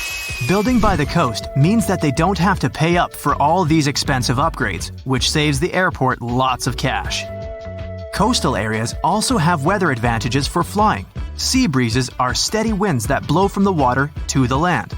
Planes mostly land and take off with the wind, making it the perfect place to build an airport as there'll be no delays caused by unexpected strong winds. But while the sea breezes that come in spring and summer are great, areas near water can be prone to fog during fall and winter, so this part has its pros and cons. But not every airport is on the coast, as it does also pose a number of issues too. One of the biggest is birds. Our feathered friends love the coast because of all the yummy fish, but they can cause big problems for pilots. But airports manage to get around this using scare tactics. Birds don't really enjoy noise, and planes aren't the quietest of things. Airports also make loud bangs and even train hawks to take down birds that are in the way. The most obvious risk of building close to the sea, though, is flooding. Airports cost crazy amounts of money to build, and planes aren't cheap either. Back in 2018, Kansai Airport was flooded by Typhoon Jebi. They had to cancel all operations for 2 days, and the water was so high that it damaged the engines of the planes. While coastal airports put measures in place to protect against flooding, it's pretty difficult to save everything from a typhoon. With rising sea levels and an increase in extreme weather, these floodings are also looking more and more likely to happen. A quarter of the world's 100 busiest airports are less than 32 feet above sea level, and 12 of those, including New York, San Francisco, and Shanghai, are less than 16 feet. Yikes! All that water poses another problem. If planes overshoot the runway, they have nowhere to go. Overshooting is basically when the pilot underestimates the length of the runway and doesn't reach takeoff speed in time. There are usually extra bits of concrete or grass that the plane can run onto when the airports are on land. There'd be a bit of damage to the plane in this case, but nothing major. But with coastal airports, the plane might go straight into the water. Luckily, there's new tech that aims to prevent this from happening. These new kits let the pilots enter in all the flight calculations, including the weather conditions that could affect takeoff. This system then calculates how much runway the plane will need to stop. Many airports also have added soft concrete to the end of runways to avoid a watery disaster. When the plane glides onto this soft concrete, they get stuck and it stops them traveling too far. There are also financial issues with building airports next to the water. Land rent next to the coast or lakes is usually higher than the mainland due to the demand. Like 40% of the US population lives on the coast, despite coastal areas only making up around 10% of America's total landmass. Airports require flat land to be built on, but this isn't always easy to find, and coastal land can pose particular problems due to sand conditions on marshland. But this doesn't mean it's not possible. One of the world's most famous airports, New York's JFK, was built on marshland. The land was a lot cheaper than usual, and marshland can't really be used for a lot. Of course, it can cost a lot of money to make the ground suitable to carry heavy loads, but this was all sorted. Finding such a big area close to one of the world's most famous cities was a very rare find, even if it was marshland. Now, flying has long become routine for many people. But even frequent flyers sometimes don't know about things you should never do on a plane. Ooh. No bare feet on a plane. It's one of the biggest no-nos of air travel. Even if we omit the topic of unpleasant odors. Phew. The airplane floor is extremely filthy. People with contagious foot problems might have been walking the aisles barefoot before you. There's likely to be a lot of dirt left after previous passengers. And don't even get me started on the floor in the lavatories. Ew. If your feet need some freedom, take off your shoes, but at least wear your socks, or bring along a pair of light slippers. Keep in mind that the pressurized air in the passenger cabin is just as dry as it is in the Sahara Desert, with only about 20% humidity. That's why your skin may feel discomfort after a flight. But wouldn't it make more sense to install several humidifiers that could add some moisture? But this extra load would cost airlines lots of money. Plus, the plane's airframe is mostly made of aluminum and other metals, and humid air could lead to corrosion. So, don't forget to bring a moisturizer and use it during the flight. Always secure your tray table as soon as the plane starts moving on the tarmac, and never lower it during the takeoff and landing. It's a security measure, which ensures that you and the other passengers will have a clear pathway in case of an emergency evacuation. Also, keep your seat in an upright position during takeoff and landing. First of all, a reclined seat can seriously slow down an emergency evacuation, since it will block a person sitting behind. What's more, the more backward you're leaning, the harder it is to get into the brace position during an emergency landing. Now try to avoid snoozing during or right after takeoff and landing. For one thing, it's not the best thing for your health. The main problem is that the air pressure inside the cabin changes very quickly during these phases of the flight. This, in turn, affects the air pressure in your ears. It's important to be alert during this time to relax and open up your ears, for example by yawning or swallowing frequency. Chewing gum works for me. If you're sleeping, you can't do this, which can lead to permanent damage. And of course, there's a safety issue. Most accidents happen during takeoff and landing. If you're sleeping during these stages, you might not be alert and conscious enough if an emergency happens. Now, this next recommendation comes from the EPA, the Environmental Protection Agency. According to them, you might want to skip on hot drinks on a plane. The water used to make tea or coffee doesn't come from bottles, it's regular tap water. And water tanks on airplanes are often old and full of bacteria. In 2004, there was a study which found that more than 12% of water samples contained harmful bacteria. But if you still decide to have a cup of hot beverage on a plane, never pour coffee or tea on your own. Flight attendants are trained to handle this task in crowded aisles of a moving airplane and won't accidentally burn you or other passengers. Now, it's probably better if you don't order Coke on a plane. The cabin pressure, so low up in the air, causes a lot of foam. For apparent reasons, flight attendants don't want to serve you a cup filled with froth. That's why they'll fill only half the cup, then wait for the bubbles to settle, and then finish pouring. That can take ages.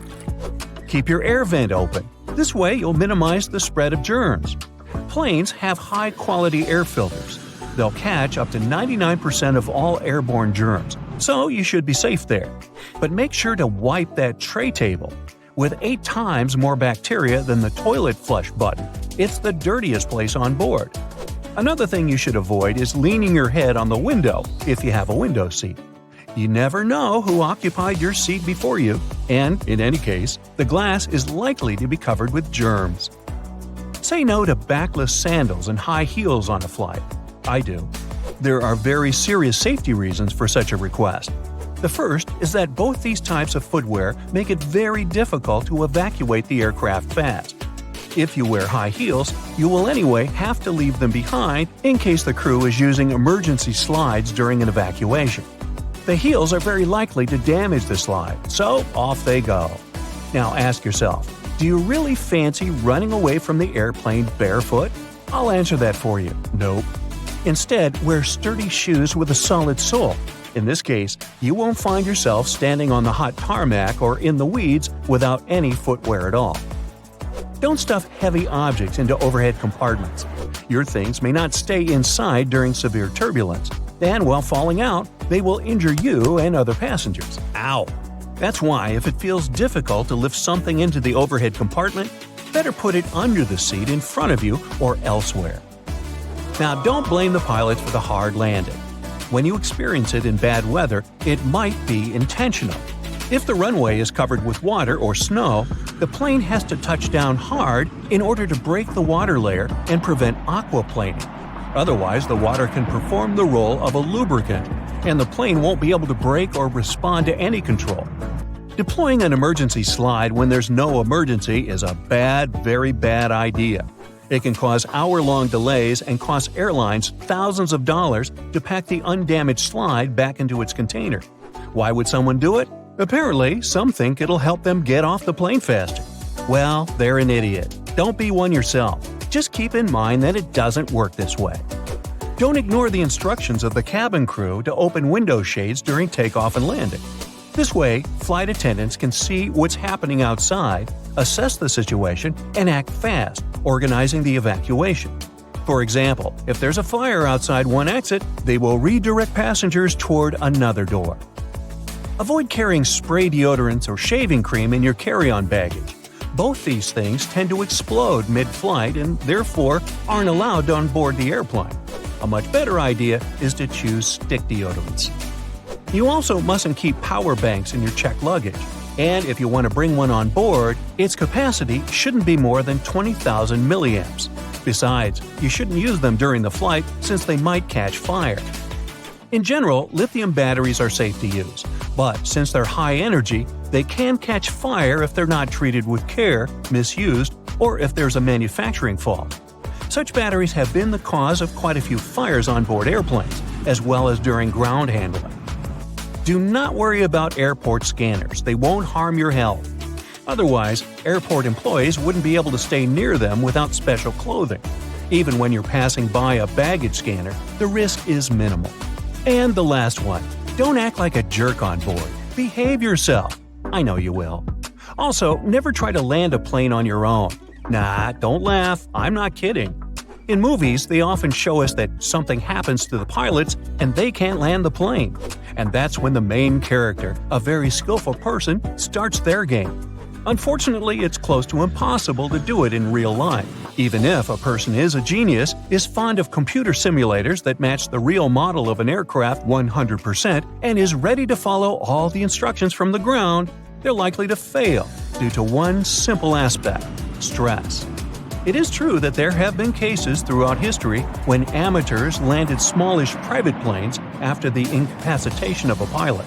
However, there has never been a case of a non-professional pilot landing a commercial passenger airplane. It's only in the movies. Are the letters SSSS on your boarding pass a reason to worry? What's much more dangerous than turbulence? Should you really be the first to board the plane? You're about to figure it out. You might have noticed that most planes have blue seats. There's no mystery here. Airlines opt for this color because it's considered to have a calming effect. This color supposedly puts passengers at ease and helps even the most nervous flyers to relax. But there's also another, more practical reason. Stains, dirt, and scrapes are less visible on dark blue fabric. Never throw your boarding pass away in a public place. It contains tons of your sensitive information, including your name and frequent flyer number. This, in turn, may allow someone else to check your future bookings, change your seat, or even cancel your flights. So the best way to deal with the boarding pass for a flight you've already boarded is to take it home and feed it through a paper shredder. By the way, if you ever see the letters SSSS or S on your boarding pass, get ready for additional security checks. Instead of these letters, there may be a checkerboard pattern. Anyway, if you have any of these marks, your carry-on luggage can also undergo a thorough inspection. Why might they choose you for secondary screening? Some of the criteria are making a one-way reservation or paying cash for your ticket. In some cases, the selection is absolutely random. Look, your gate is open and the boarding is started. Wait, where are you running? There's no need to hurry. The trick experienced Globetrotters use is always board last. For one thing, you don't have to waste time standing in line. Then, there are fewer people on the jetway and in the aisle, and you spend less time on the plane. No one is going to take your seat anyway. There's one exception though. If you have a bulky carry-on bag, it may make more sense not to board last. Otherwise, the chances are high that all the overhead bin space will be occupied by the time you reach your seat. And then your bag may end up in another part of the plane, and you'll have to wait till the other passengers disembark before you get to your luggage. Duh! Before takeoff and landing, flight attendants usually flip a small switch on the bathroom door. This prevents it from flying open when it's not supposed to. With the same ease, a flight attendant can open the door when someone is inside. Look, they only need to lift the lavatory sign and move the knob into the unlocked position. Pilots don't worry about turbulence. That's because they know that there is a thing way more dangerous than any turbulence. It's an updraft. In most cases, turbulence only drops you a couple of feet down, even though it might feel as if you're falling from the top of the Empire State Building. If the turbulence is strong enough for the pilots to ask flight attendants to sit down, the plane can go 10 to 20 feet down. The most extreme white-knuckle turbulence is super rare. But an updraft is a big air mass, part of a storm or some other weather phenomenon, moving upwards. Pilots don't see updrafts on their radars at night, and when a plane hits one, it feels like driving over a huge speed bump at 500 miles per hour. An updraft is also extremely treacherous because it can push an aircraft upward to dangerous altitudes. Modern planes have a special system that detects other aircraft, mountains, and different solid objects in their path. 10 miles away from another plane, and a voice in the cockpit starts chanting, "Traffic, traffic." 5 miles closer, and the same voice begins to give pilots the directions. Airplanes can operate with one engine, even during takeoff and landing. Both engines failing simultaneously is almost unheard of, but even then, a plane wouldn't drop from the sky like a rock. Pilots would have up to 20 minutes to find a suitable place to land. The way the cabin is pressurized has a great effect on your taste buds. You lose up to 30% of your ability to taste sweet and salty things. In other words, it's not that airplane food isn't tasty, you just don't feel its flavor. That's also the main reason why airline catering companies add extra salt and spices to the dishes they cook. But you know what may help you? Noise-canceling earphones. For some reason, that probably has a scientific explanation. Cutting off all that noise around can help your taste buds. Each of those dings you hear during the flight has its own meaning. In most airlines, a boing soon after takeoff indicates that the landing gear is getting retracted. 3 dings in a row means more urgency than just one. A high-low ringtone informs crew members that their colleague needs them in another part of the plane. 3 low chimes means some serious turbulence ahead. Crew members are supposed to put away meal carts, take their seats, and fasten their seatbelts.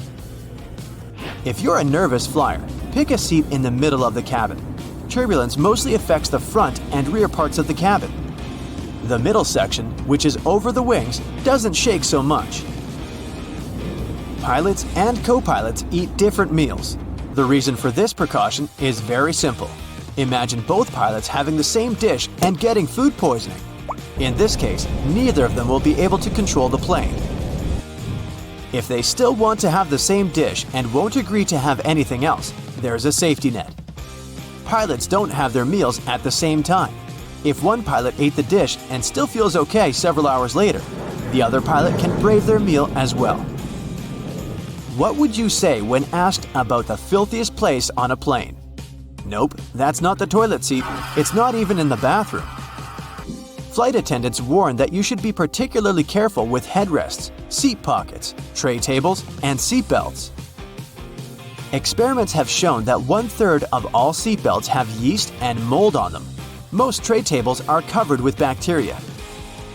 Seat pockets are extremely filthy too, but headrests are the dirtiest of them all. In most cases, flight attendants don't have enough time to change or disinfect them in between flights.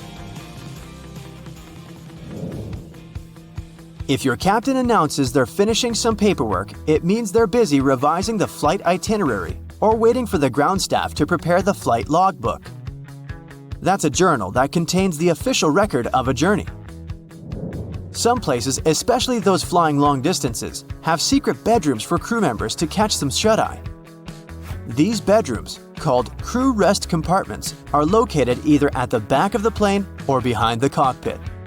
Such a compartment can have up to 10 comfortable beds where flight attendants can have a rest. Plane windows are made of super strong plexiglass that can easily cope with high speeds.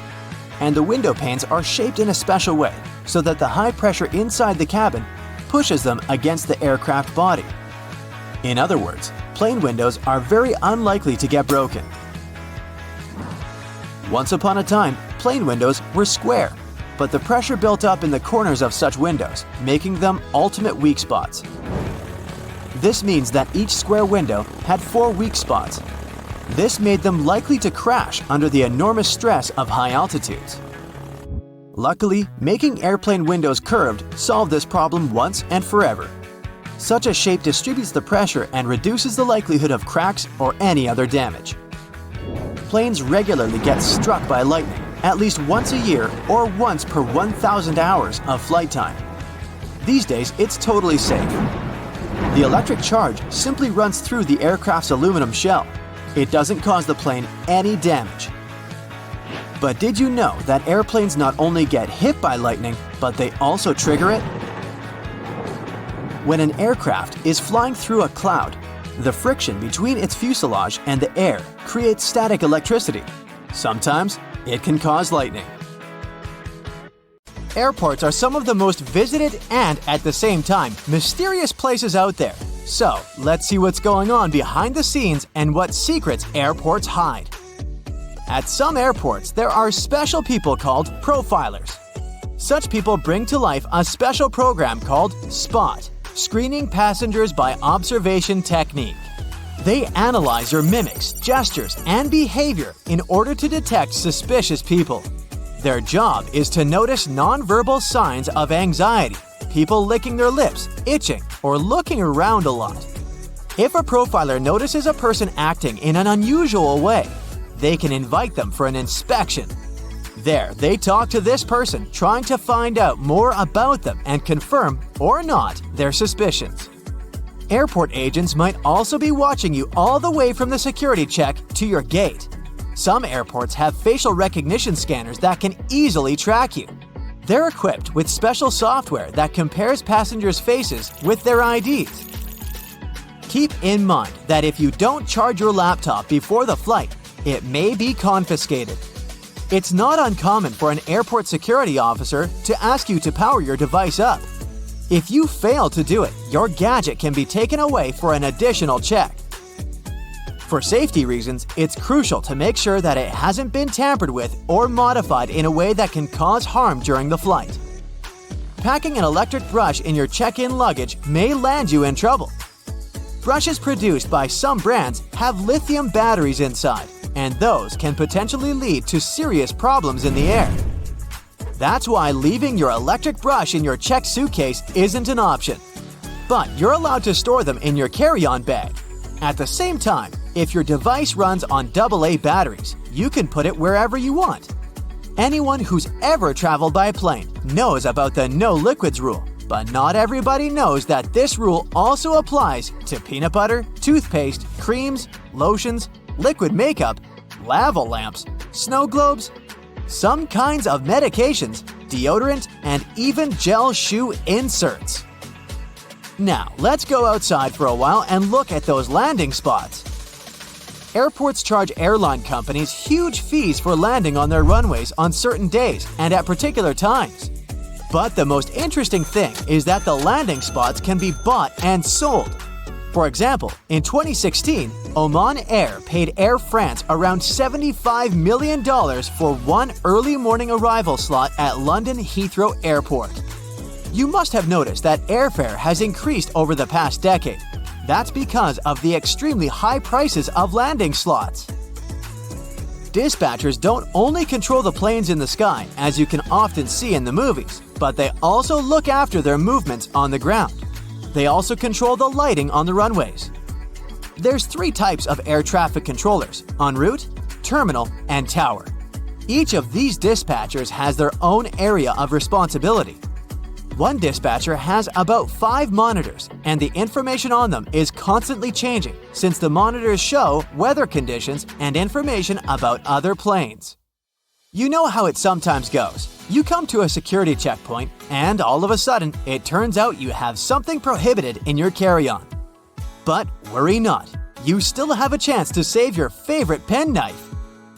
At some airports, there are on-site postal services, and you might have an opportunity to mail your belongings to any address you provide. But the mailing fees are pretty high, plus certain items are prohibited, and the postal service won't deliver them. Airports can be selling your lost luggage right now. Of course, I don't say that there's no chance for you to get back your suitcases that's traveled to a different destination, but just as likely, you might not see it again.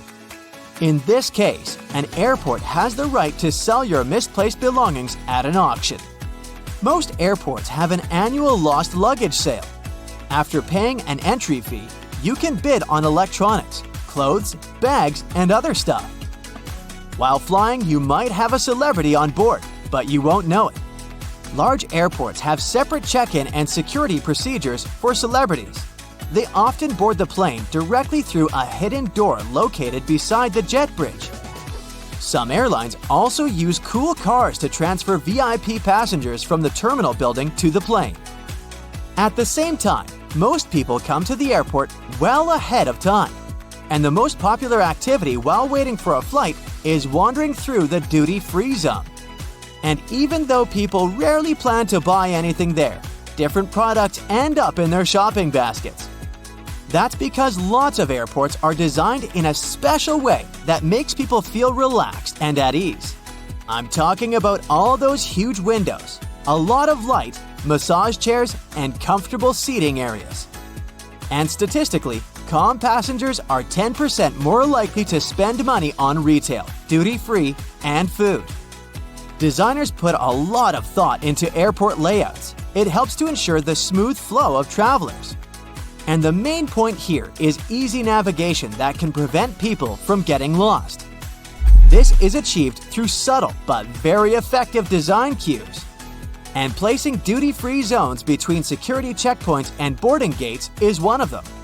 They supposedly help you relax after clearing security and lead you where you need to go. But speaking of food, a celebrity chef restaurant at the airport might not be as good as it would be if you were visiting the real thing. Not chefs themselves, but special restaurant companies are responsible for airport outlets. One of the reasons is the extremely strict security that surrounds airport deliveries, including food. You may still have a nice meal, but it won't be the same. Now, I'll tell you about one more way airports manipulate you into spending your money. They make you walk through the shiny duty-free stores straight after the security check. But the most curious thing is that the walkway through such stores usually veers to the left. That's done because most people are right-handed, which means they use their right arm to pull their luggage and are more likely to look to the right while passing through the stores. And the duty-free zone veering to the left leaves more space on the right, where passengers are more likely to look. Oh, and have you ever noticed how many mirrors there are at airports? Mirrors are strategically placed there to make airports appear larger and create an illusion of more space. This in turn helps to reduce the feeling of claustrophobia and makes the airport experience more comfortable for travelers. If you have an opportunity, don't exchange cash at the airport. You'll never get a good rate there. Those who didn't buy local currency in advance can instead order it online and collect it at the airport. Some services only need a few hours' notice for such an order, or it might even be better to use an ATM to withdraw some cash at your final destination. Now, have you ever paid attention to airport codes? The most often used are 3-letter codes. Why this number? Back in the 1930s in the USA, pilots used the National Weather Service's 2-letter city codes to refer to airports. But soon, the number of airports in the country outgrew the number of such codes. That's why airlines expanded this system by adding the 3rd letter. It was usually X. That's how LA, Los Angeles, turned into LAX. But even though there shouldn't be 2 airports with the same code, some of these codes sound so similar you could easily mistake one for the other. For example, look at this airport with the code CGP in Bangladesh. And here we have CPG. It's the code of an airport in Argentina. It's dangerously easy to fly to the wrong place, so pay attention. Most airports are equipped with giant kitchens where the food for passengers is prepared for different airlines at once. Since those oh-so-delightful airplane meals must be cooked about 6 to 10 hours prior to the flight, the kitchens have to work 24/7. Besides, the menu for your flight is developed up to a year in advance. This is a common practice for most airlines, because every single ingredient matters and adds to expenses. In fact, American Airlines managed to save $40,000 per year in 1987 after they removed just 1 olive from every salad they served on their flights. If you have a long layover between flights, going to the nearest hotel to rest might not be the cheapest option. There's a much better trick. Check if the airport or airline sells 24-hour access to the VIP lounge zone. In most cases, you can have free snacks and drinks there, and use free shower cabins and rooms for rest at a very affordable price. There's an actual term for the first 60 minutes after you check in, the golden hour. It's the time that passengers statistically spend more money in retail and duty-free areas of the airport. And having the most comfortable seats in those areas right in front of the shops is a clever trick to lure you in for shopping. Sitting in a comfy chair while looking at a flashy sign or shopping window can be tempting. If you ever wanted to know what happens to your baggage while you're on board a plane, the short answer is that airport staff don't know once it leaves their territory. And they probably don't really care. Sorry. Baggage is sorted automatically. Scanners scan the barcode and sort the baggage according to its destination. The 3 main tasks of airport baggage handlers are to move your bags from the check-in area to the gate, to move them from one gate to another when you have a connection, and to move your bags from the plane to the baggage claim area. And that's it. So, if your baggage doesn't move fast enough, it can be late for your connecting flight, or the exact opposite. Your bag gets to your destination before you do because you're stuck at passport control. Another problem can arise if you forget to tear off any old stickers showing a different destination. In this case, the scanner might send your baggage to the wrong country. You arrive at the airport, already anticipating a couple weeks away from work and all your daily troubles. Park your car in the lot and then find out that it's going to cost you a small fortune to leave your car there. Why so much? In fact, airport parking lots are a business just like any other. The land on which they're built, the construction of the lot itself, the maintenance of the whole thing once it's already in operation, all that costs a handsome amount of money. And somebody's got to pay for it, of course. In addition, parking right next to an airport is simply convenient, which adds to the final cost. If you're not ready to dip into your pocket for a piece of extra comfort, better take a cab. Contrails, those white trails airplanes often leave behind them at high altitudes, are easily mistaken for engine exhaust. But most are nothing more than water vapor. During a flight, moisture in the air collects in the engines before being vented with the exhaust. The hot, wet air leaving the engines mixes with the cool, dry air found at high altitudes, resulting in long, thin lines of vapor. Humidity determines when contrails form and how long they remain visible. If it's already humid up there, then there's more water and the contrail is more prominent. And if it's cold, the droplets might turn into ice, staying behind for a much longer time. If someone were able to open the door mid-flight, they would be immediately pulled out of the plane by a sudden change in air pressure. It could also do serious harm to the aircraft. Fortunately, that's almost impossible. The doors on an airliner open inward while the cabin pressure pushes them out from the inside. The difference between internal and external pressure makes it impossible for the door to open. It might seem odd that the flight crew cares whether your window shades are up or down. The main reason is so that the passenger's eyes can adjust to the outside light. Mostly, it's just a matter of getting people on and off quickly. But in an emergency, the last thing they want is people stopping to blink before they evacuate the plane. Another reason for all the shades to stay up when the airplane is about to take off or land is for the ground crew to see if there's any trouble on board. For example, if there's a fire in the cabin, the ground crew will immediately notice it and act accordingly. If the shades are down, they might lose precious time they would need to rescue the passengers and the airplane crew. Ever notice the numbers on the end of the runway? They're actually used to show the pilot which direction the plane is facing. For example, the number 36 is short for a heading of 360 degrees, or due north. Along with numbers, the letters R and L indicate if the nearest runway is to the right or left. Every commercial airplane you've been on has only one wing. That's right, the left and right wings are actually two parts of a single wing. The first airplanes were called biplanes because they had two wings, one on the top and the other going through the bottom of the fuselage.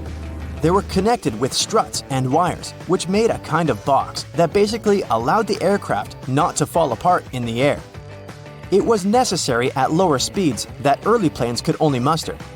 But as the engines increased in power, the second wing became redundant.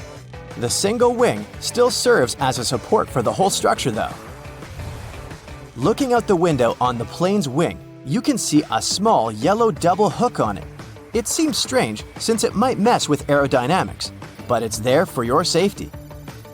In case of an emergency landing, these hooks are used to secure ropes that help passengers exit the plane via the wings. If they're slippery, the rope will help you keep your footing and not fall over while going down. There are several extremely fast streams of air high up in the atmosphere of our planet. Their paths are meandering, but they have a more or less constant flow, allowing passenger aircraft to use them.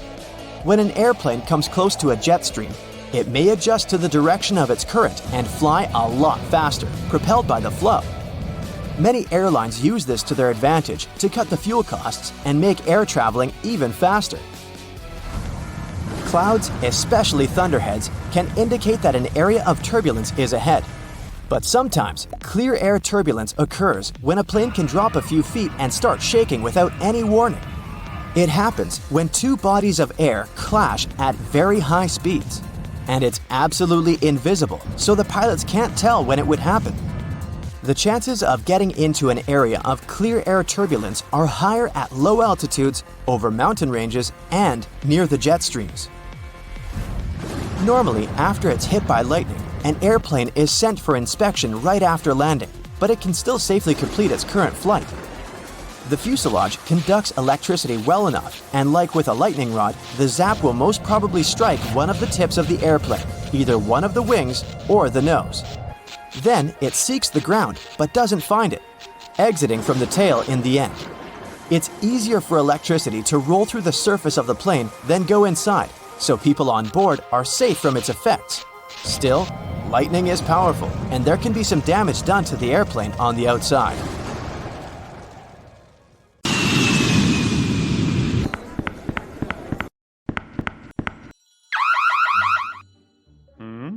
Hey, you've got the wrong person. I'm just a manager going back home from my annual vacation in Europe. The TSA agent pulls out a massive chunk of delicious French cheese from your hand luggage. Turns out, you can only grab really small amounts of soft cheese on board, since it's considered to be liquid. Fun fact, you can bring a cheese grater on board without any problems, but you can grate no more than 3.4 ounces. That's the maximum cheese amount. Wait, you can't grate it. Cheese should be safely sealed in a plastic bag. Good news, hard cheese is fine to travel with. Okay, they took your cheese. A large bottle of water, you're bad. Some cream tubes and other fancy souvenirs. Look at that fine Swiss knife you grabbed in Geneva. It now risks ending up in an auction. If you're lucky enough, the airport might provide a shipping service to get your precious souvenirs and even cheese, if it doesn't go bad, to your home for a fee. Still, not all the airports do this. So, some of the banned items will go to an auction to raise money. The confiscated items are usually sold in bulks, so it's going to be pretty hard to find the ones that you had to leave behind. Some other objects with more specific purposes are donated to different organizations. Pepper spray, for instance, would go to a police training academy. As for cheese, prohibited exotic fruits, and other food and water, well, they usually just get disposed of. Some items, especially really bad and dangerous ones, may be simply melted or destroyed.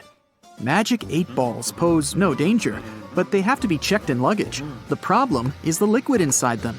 Yeah, it might be less than 3.4 ounces, but let's face it, it's hard to count the exact amount. Ask your ball if you can take it on board. It's likely to give you a "don't count on it" answer. Relieving gel insoles are a bit disturbing on board. The problem is the same. It's impossible to count the exact amount of liquid, so no gel insoles and no gel candles either. Perfume and nail polish are kind of forbidden too. It's not only about liquid onboard restrictions, but also about etiquette rules. Some passengers may simply be allergic to their smell. Plus, they're flammable. As for nail polish removers, opt for an acetone-free version, since acetone is a no-go for hand luggage. Anyway, you can grab a bottle of perfume as long as it's not too large and you don't use it on board. It would be a pity to leave a whole bottle in the trash bin before boarding. Still, you can sneak in the plane with more than 3.4 ounces of your favorite cream, claiming it's some medicine that you really need. But you do need to notify the airport beforehand. A bit weird, but it works. Sometimes. In case you need to check your body temperature on board, make sure your thermometer is electronic. Mercury ones are strictly forbidden. Who's going to pick up all the mercury balls if you accidentally drop it? Bowling pins are a no-go for hand luggage. Seems like the aircrew doesn't want anyone to have fun and play bowling in the aisles during a long and boring flight. No, it's all about our safety. They just think bowling pins might hurt someone. No sports equipment is allowed, be it a fencing foil, a bat, or even darts. Darts are sharp, and no sharp objects are allowed on board. Such items should travel in check-in luggage, unless you want them to end up in an auction. If you're into handmade things, and a transatlantic flight gives you enough time to knit a scarf or a pair of socks, opt for plastic or wooden knitting needles and wrap them carefully so as not to cause any damage. Those made of metal will probably be disposed of by melting, and they don't deserve such a fate. Snow globes, as with any other object containing liquid inside, aren't allowed through security. If your snow globe is as small as a tennis ball, you may be lucky to have it allowed, but it's better to play it safe and check the snow globe in. Liquid bleach is definitely a weird object for hand luggage, even if you're traveling in a white shirt. First, it's not allowed on board because it's highly flammable. Second, a brand new white shirt doesn't seem to be the right choice for a flight. Coffee and turbulence just don't mix. Third, the bathroom on board is far too small for laundering. If you're a hairdresser on a business trip, you'll probably have to invest a bit more when booking your flight. No hair bleach is allowed on board. Scissors aren't welcome either, unless their blades are 4 inches or shorter. By the way, scissors that aren't allowed to fly are often donated to schools, which is a good alternative to disposing them. Bad news for hairdressers again. Due to a gas cartridge that's filled with butane, cordless curling irons aren't allowed on board. Good news, electric curling irons are completely fine and safe. If you're an artist, you must have already struggled with security rules. You don't want your paint to get frozen or ruined in the luggage section, so you'll surely want to bring it on board. Security may be okay with your oil paints as long as they're under 3.4 ounces, but there's no way you can grab your extremely flammable turpentine. Now, in case you don't enjoy food on a plane and failed to order a meal on board beforehand, you can take any pan or pot on board and cook it yourself. No, you can't cook, and you can't grab a cast iron pan either. They're quite heavy. That's why they're likely to be dangerous. If a TSA agent confiscates it, it won't end up being donated to a local kitchen. It'll probably be melted. If you want to have some fresh smoothies while flying with fresh fruit that are allowed on board, like an apple or a banana, bad news for you. Blenders are allowed only in case you remove the blades, so technically it's not a blender anymore. Hey, here's when you need that cheese grater. English Christmas crackers can make a wonderful atmosphere of joy and happiness during Christmas holidays, but it brings nothing but a mess on board. It makes a cracking sound when pulled, which can frighten other passengers. They are not allowed in checked bags, just like party poppers and sparklers. High heels and thick soles aren't prohibited, but they do cause some problems. If you're wearing one of these, you may be asked to take them off to have them scanned. Sure, there are some plastic shoe covers, but these airport floors are swarming with germs. Wedding dresses are a bit of a problem too. Some dresses just don't fit in the X-ray machine, so they might need to be double-checked. All the fans of camping, beware. You probably want to check in a lot of luggage required for your trip, so make sure you check in the tent pegs too. Though, if you travel light with a carry-on backpack only, you'll probably need to buy some when you reach your destination. Since they're sharp objects, tent pegs are not allowed on board. It's hard to imagine anyone having a drill inside their 5-pound carry-on luggage. But anyways, these are not allowed. So if you're a creative person who wants to bring a drill home as a vacation souvenir because magnets are lame, you'll have to check it in. If you want to sneak in a plane with a dry ice DIY fridge, you're almost sure to fail. It's flammable, so safety regulations definitely prohibit it on board. You can bring up to 5.5 pounds of dry ice, but airline permission is required. Anything with an uncovered blade is not allowed through security. Instead, a disposable razor or cartridge blades can be taken on board. Box cutters and knives, with a teeny tiny exception of a smooth butter knife, should be in checked luggage. Soap bars are allowed on board, but don't panic if a TSA agent wants to double-check your bag after scanning it. It just may look a bit odd on the screen and mislead them. Liquid soap, instead, follows the universal liquid rule. Rules for batteries may vary. Spillable batteries are allowed neither in carry-on nor in checked luggage, and lithium batteries also can't be carried on board, only because if damaged, they can cause a fire. Okay, you travel with your Mr. Scratchy, and yes, a laser pointer is your furry friend's favorite toy. But you gotta make do without it this time, buddy. Laser pointers are not allowed in carry-on nor in checked luggage. A walking stick can be used as a mobility device and then let on board, but surprisingly, TSA may prohibit this item sometimes. Play it safe and notify your airline in advance. Bon voyage! Welcome aboard our flight from London to Miami. It will take us 4 hours and 30 minutes. The weather in Miami is... Wait, did the pilot just say 4 hours and a half? It sounds like a dream, but it will most likely become our reality in less than 10 years from now. Boom Supersonic, an aircraft manufacturer, is working on a passenger supersonic jet called the Overture that will be able to carry 65 to 80 people at twice the speed of current commercial aircraft. One of the major American airlines is interested in buying around 40 planes. The plane that's going to cost $200 million has recently passed the wind tunnel tests. If all goes well, the first finished Overture prototype will roll off the line in 2025 and will travel at nearly twice the speed of sound. The plane will be able to show its top speed over the sea, so it should be ideal for transatlantic flights. And then, traveling from, say, New York to Paris should take no longer than 4 hours. But first, it will have to get all the official permissions to do it. Some people are skeptical about the whole passenger superjet concept as they remember the story of the Concorde. That high-end plane delivered people from London to New York in about 3 hours and serviced other transatlantic connections. The tickets cost a whopping $10,000 per seat, and passengers got access to a super exclusive lounge with lobster and Angus beef for lunch. The Concorde went on its final commercial flight in 2003. It was a huge fuel guzzler. Plus, there are many complaints from people living near airports about the noise it produced. The Overture is supposed to be more fuel efficient, lighter, and have better software to make it more aerodynamic. The noise might still be a problem though, because supersonic aircraft need aerodynamic engines, which are pretty loud. That will definitely change in the future, as planes have gone a long way since their first flight in 1903. Back then, the Wright brothers started the aerial age with a 12-second flight traveling 120 feet in North Carolina. The top speed at that time was around 30 miles per hour, but it still seemed pretty impressive. The world's first passenger airline service took off just 11 years later. The flight from St. Petersburg, Florida to Tampa, Florida lasted 23 minutes. Covering the distance by car around the bay took about 20 hours, so that was a great time saver. The tickets cost $5 and were sold out 16 weeks in advance, but the airline went out of business in 4 months. The new age in aviation began in the 1950s when they introduced the turbofan engine. It became possible as they started using temperature-resistant materials and complex air cooling systems. Planes also became lighter as they were made of composite materials. The wings have also improved over the years. The airfoil, that's the part thanks to which the air travels faster above the wing than below it, became a real game changer.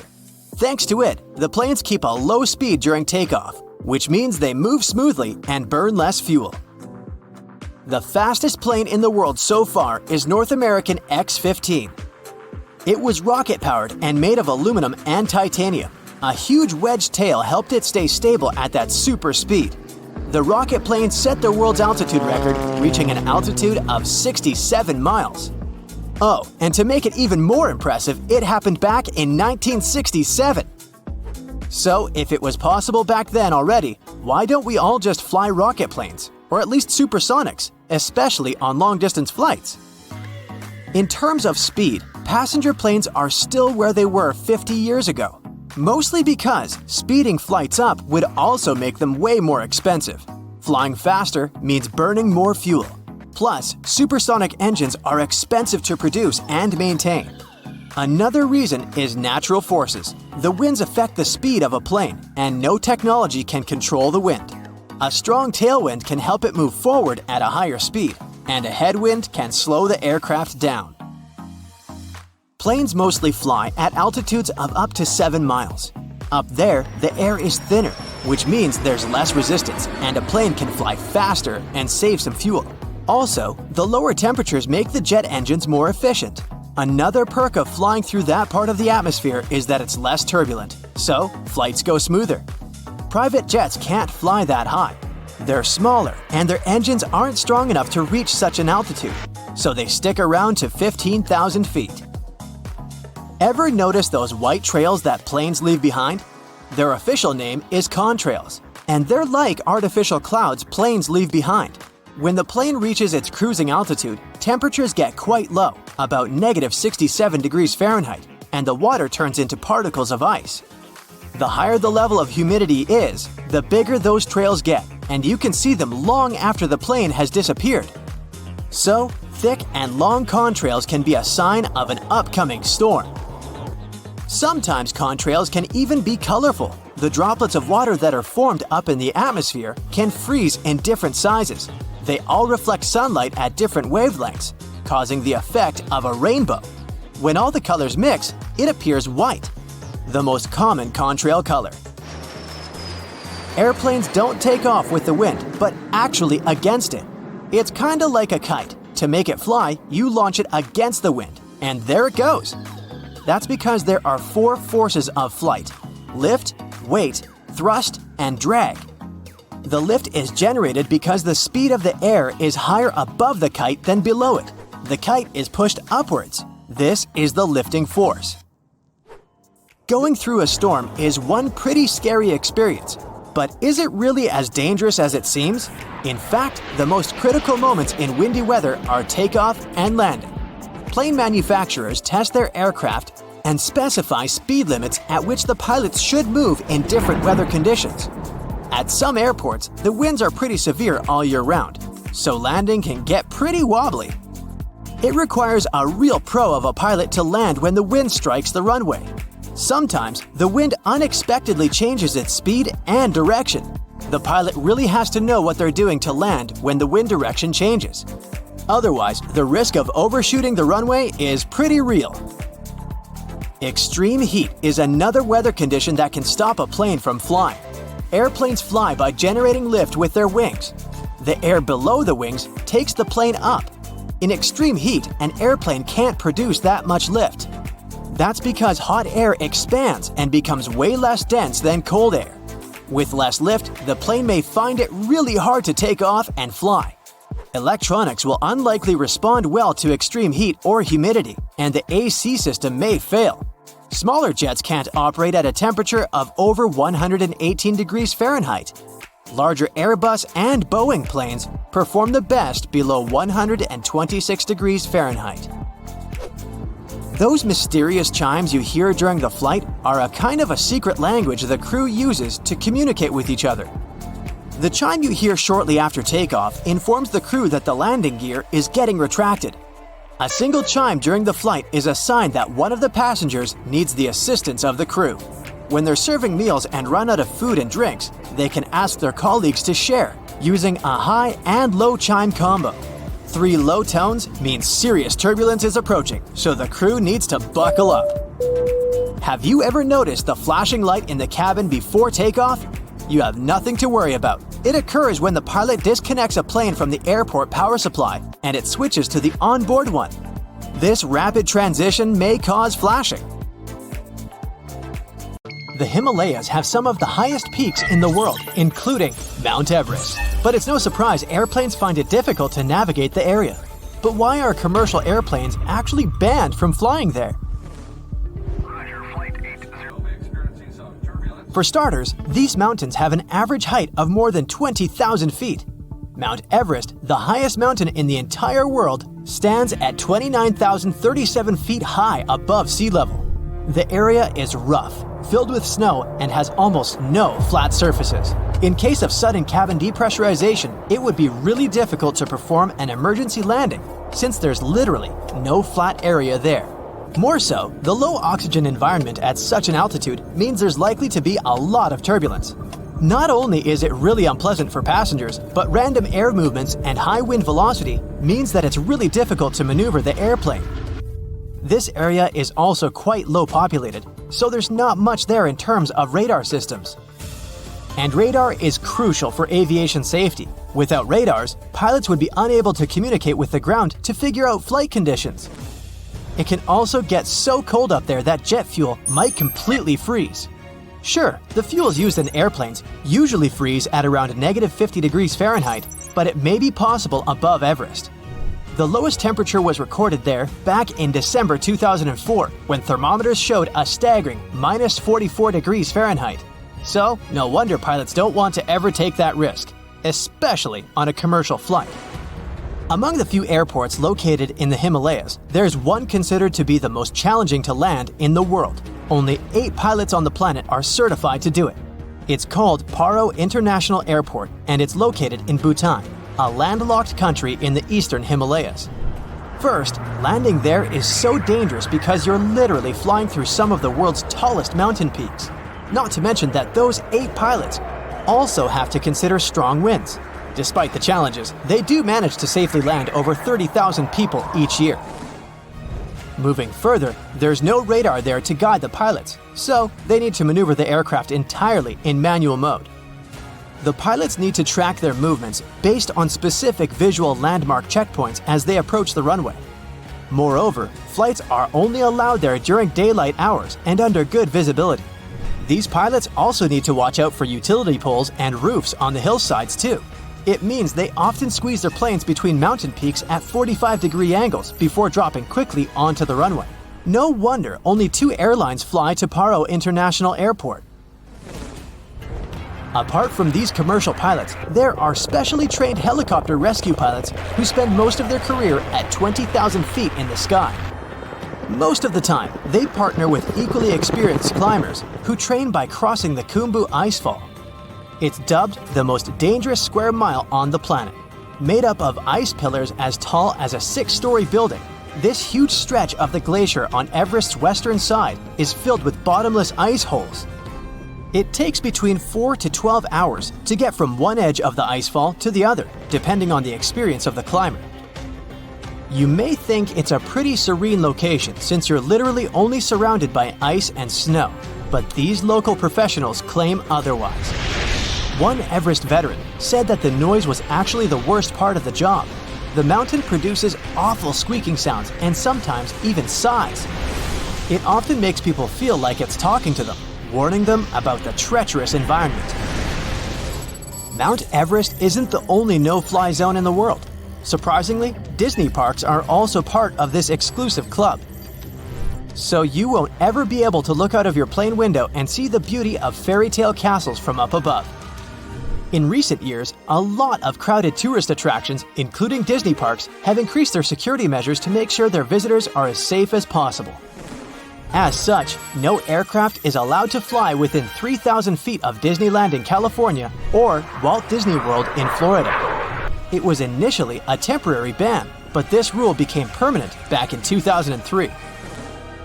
Some other places don't have planes flying over them because of their historical importance, like Machu Picchu, located in the Peruvian Andes Mountains. There's also a large number of rare wildlife species and plants that grow exclusively in this area. It's crucial that they're protected as well as possible. What does it have to do with planes not flying over that area? Firstly, it reduces the volume of harmful chemicals in the area. Secondly, if a plane ever needed to perform an emergency landing in this location, it'd cause irreversible damage to buildings and wildlife. Surprisingly, planes can fly over the Greek Parthenon in Athens, but with one condition: not to get closer than 5,000 feet above it. This way, the historical building is kept a bit more protected from any emergency landings, since there are specially designated areas around it. You won't be able to see the Taj Mahal from above either, since it's one of the most important, oldest, and most beautiful pieces of architecture in the world. It also needs added security features. This building dates back to the 1600s. UNESCO announced it a World Heritage Site in 1983. The Indian authorities set up a no-fly zone above it in 2006. They did it to safeguard not only the building itself, but also the crowds of tourists that come there each year, 7 to 8 million people. Buckingham Palace is well known for being the residence of British monarchs. So, for the Queen's security, a no-fly zone was set up here too. Planes aren't allowed to fly over Windsor Castle either, to make sure the royal family is equally protected. Other important British buildings with no-fly zones include Number 10 Downing Street, the British Prime Minister's official residence and office, and the Houses of Parliament. George Washington's home in Mount Vernon, Virginia, can only have planes flying above it at more than 1,500 feet. The historical wooden mansion was built for President George Washington between 1758 and 1778. Unfortunately, the building has seen a lot of damage over the years. So, in an effort to preserve it better, authorities decided to prohibit vibrations produced by flying aircraft. That's why another no-fly zone was established there. It covers the airspace above this National Historic Landmark. That's probably the reason why you'll rarely see pictures of this house from above. Since it's the residence of the US President, it's not allowed to fly over Washington, D.C. It's also the home of Congress and other establishments. So, the authorities set a special flight rules area, stretching for 30 miles around Ronald Reagan International Airport. This means that it's one of the airports with the most precise takeoffs and landings. Pilots have to carefully tackle no-fly zones, which sometimes results in uncomfortable takeoffs for passengers. Whenever a pilot breaks a no-fly zone, it's a big problem, like the one that happened back in 2005, when a pilot accidentally steered the plane into a prohibited zone.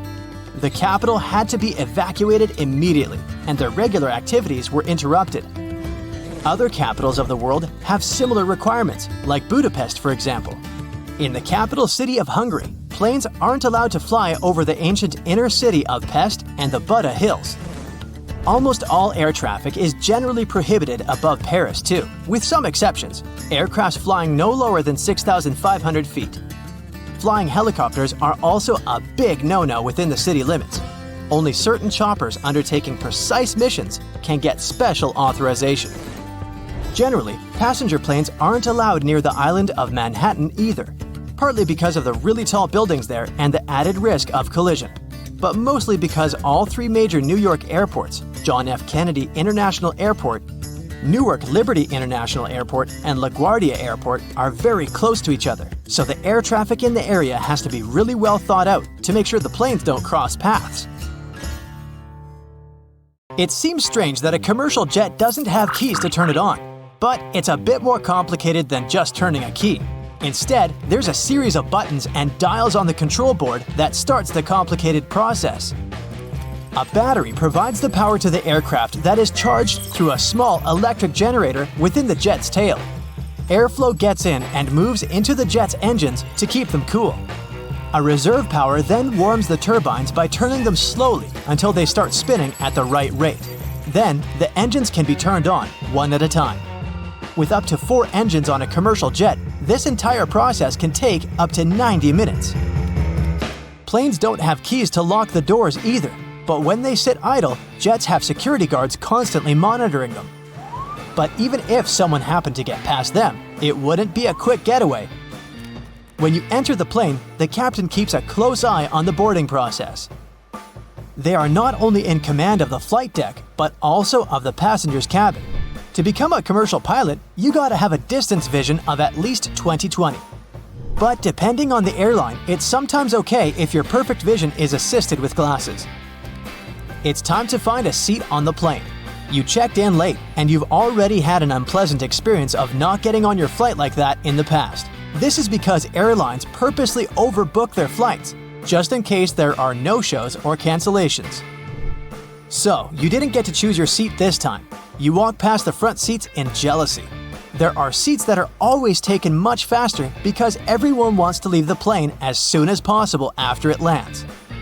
But if you're choosing safety over early departure, the back is the place to be. It's estimated to be 40% safer in the rear end of the plane.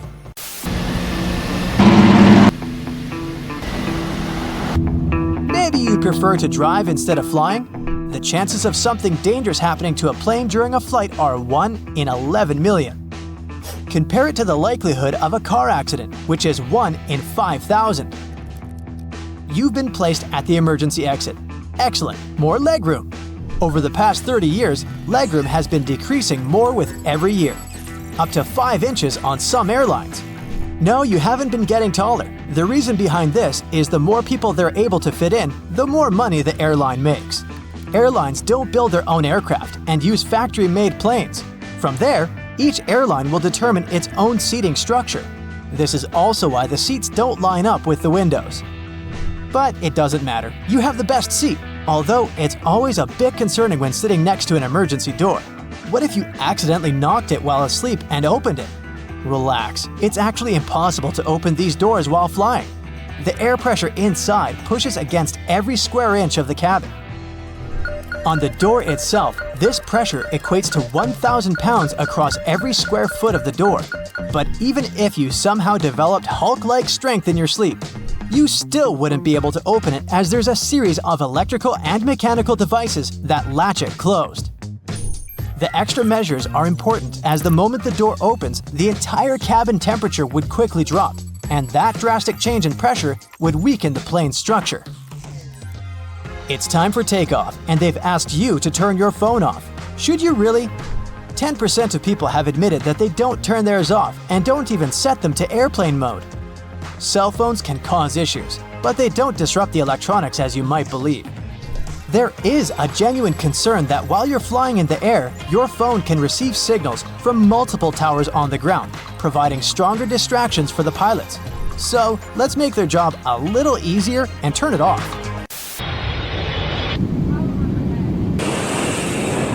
The plane has reached 40,000 feet, your ears have popped, and the seatbelt sign is turned off.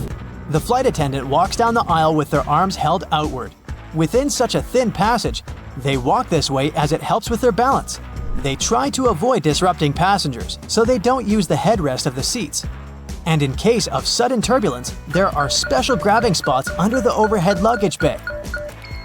It's estimated that 500,000 people are flying in the sky at any given time. So right now, you're part of that special group involving 0.1% of the world's population.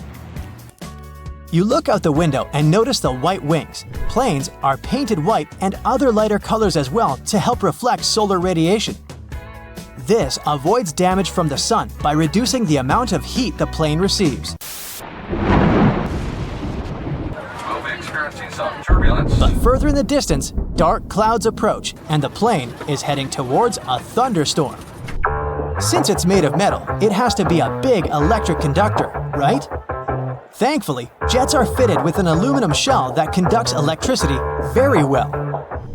The cabin's interior is completely shielded from lightning, protecting electrical systems and leaving us carbon-based mammals unhurt. A plane is so perfectly built for electrical storms that it's one of the safest places to be. There haven't been any major incidents from a storm since the 1960s. You're thirsty and you're aware that you should have brought your own water. When aircrafts land at each location, they refill their water supplies. The water quality in a plane is based on where they collected the vital liquid. Many things contribute to the water quality of every airport. Water cabinets, trucks, carts, and hoses all could be of different standards. In 2019, an airline water study found that most airlines weren't providing clean water, so the general recommendation is to only drink water from a sealed bottle and avoid even tea. But the food is perfectly fine. As you sit back down, you notice the cabin is cold. Super cold, to be honest. It's intentionally set to around 71 degrees Fahrenheit for a good reason. When people become vulnerable to fainting, it's due to not receiving enough oxygen. And when there's warm air mixed with high cabin pressure, fainting becomes more common. So, while the cold air is helping those who need it, you've been provided with a blanket for your comfort. Warmed up with a blanket, you notice the dry air running through your nose, and it dehydrates your lips and eyes. But don't worry, the air is completely safe and very clean. 40% of the air is recycled and goes through a thorough cleaning system to remove all dust and airborne bacteria, and the other 60% comes from the outside. The humidity levels in the air get very low, and that's why you feel all that discomfort. It's now dark outside as the plane begins its descent to land, and the lights are dimmed. The dimmed lights aren't for the pilots or crew or those at the airport. They're for you. If something goes wrong while landing when it's dark, they'll have to start an emergency procedure. The dimmed lights are there to help your eyes adjust and help you follow towards the exit in the dark easier. But luckily, today, it won't be necessary, as your journey has come to an end. Is the sky like a desert? Can a commercial aircraft fly faster than the speed of sound? Can you fix a plane with a piece of tape? Let's check your intuition with this cool truth or myth airplane quiz. Make sure to note down your correct answers and share your score in the comments. So, the first one for you. Commercial airplanes are more fuel efficient than your car. True or false? That's actually true. Commercial flights have been more fuel efficient per person per mile than cars for more than a decade. Better technologies and a larger number of people that fit in one plane have decreased the energy intensity of traveling by air by almost 74%. As for cars, it's been just a 57% drop. Okay, how about this one? There's no row 13 on a plane. Well, come to think of it, I've never seen a 13A or any other letter on my boarding pass. What about you?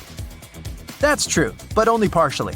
In those countries where the number 13 is considered unlucky, there's really no row 13. But in other countries, the missing number may differ depending on what is believed to bring bad luck there. Opening a plane door during the flight is a real safety risk. It sounds kinda terrifying to me, but is it true? You can relax, that's just a myth. For one thing, the doors are locked, but even if they weren't, no one can open the door of a flying plane. It's physically impossible. The cabin pressure won't allow anybody to do it. When an airplane is at cruising altitude, it's pressurized. The difference between the inside and outside is huge. In other words, the pressure inside the cabin pushes on the door and doesn't allow anyone to open it from the inside. Even better, the airplane door is called a plug door. Its inner edge is wider than the outer. That's why it acts like a bathtub drain stopper, corking the doorway without falling through. Your skin is drier on a plane than it would be in the middle of the Sahara Desert. Can you believe this? And if you think this is true, you're absolutely right. The airplane cabin is pressurized, and the humidity there is set to 20%. For comparison, in the Sahara Desert, the average air humidity is around 25%, and your skin is used to at least 40% of humidity. That's why your nose and throat feel so dry when you're flying. Several years ago, someone posted a photo on the internet that became viral in no time. In this image, there was an airline technician, and he seemed to be fixing a plane with duct tape. So the question is, could it be true? Or was it just a fake? The answer isn't so simple. It wasn't your regular duct tape, so partially, this fact is a myth. But it was some kind of tape, known as speed tape. It costs around $700 per roll. It's actually an aluminum adhesive you can use to temporarily mend minor damage, until you can repair it properly. Is it true that pilots avoid the Bermuda Triangle? After all, it has such a notorious reputation. Ships and planes simply disappear into thin air in this region. This one is certainly a myth. Today, people already know that there's no particular danger in the Bermuda Triangle, and planes fly over this area as usual. Airplanes mostly fly on their own, with autopilots doing all the work. Myth or truth? What's your bet? It's a widespread myth. Many people are sure that planes are some super automated mechanisms that can fly mostly by themselves, and pilots are there simply for backup. In reality, though, flying is a hands-on job. It needs constant attention and a skilled flight crew. There once was a plane that flew twice faster than the speed of sound. Can it be true, or is it too far-fetched? This fact is definitely not a myth. The Concorde could reach a speed of 1,330 miles per hour. That's much faster than the speed of sound, which is around 767 miles per hour.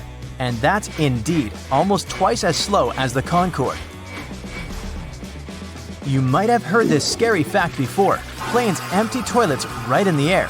Sounds alarming, but is it true? Fortunately, that's only a myth. There's absolutely nothing to this legend.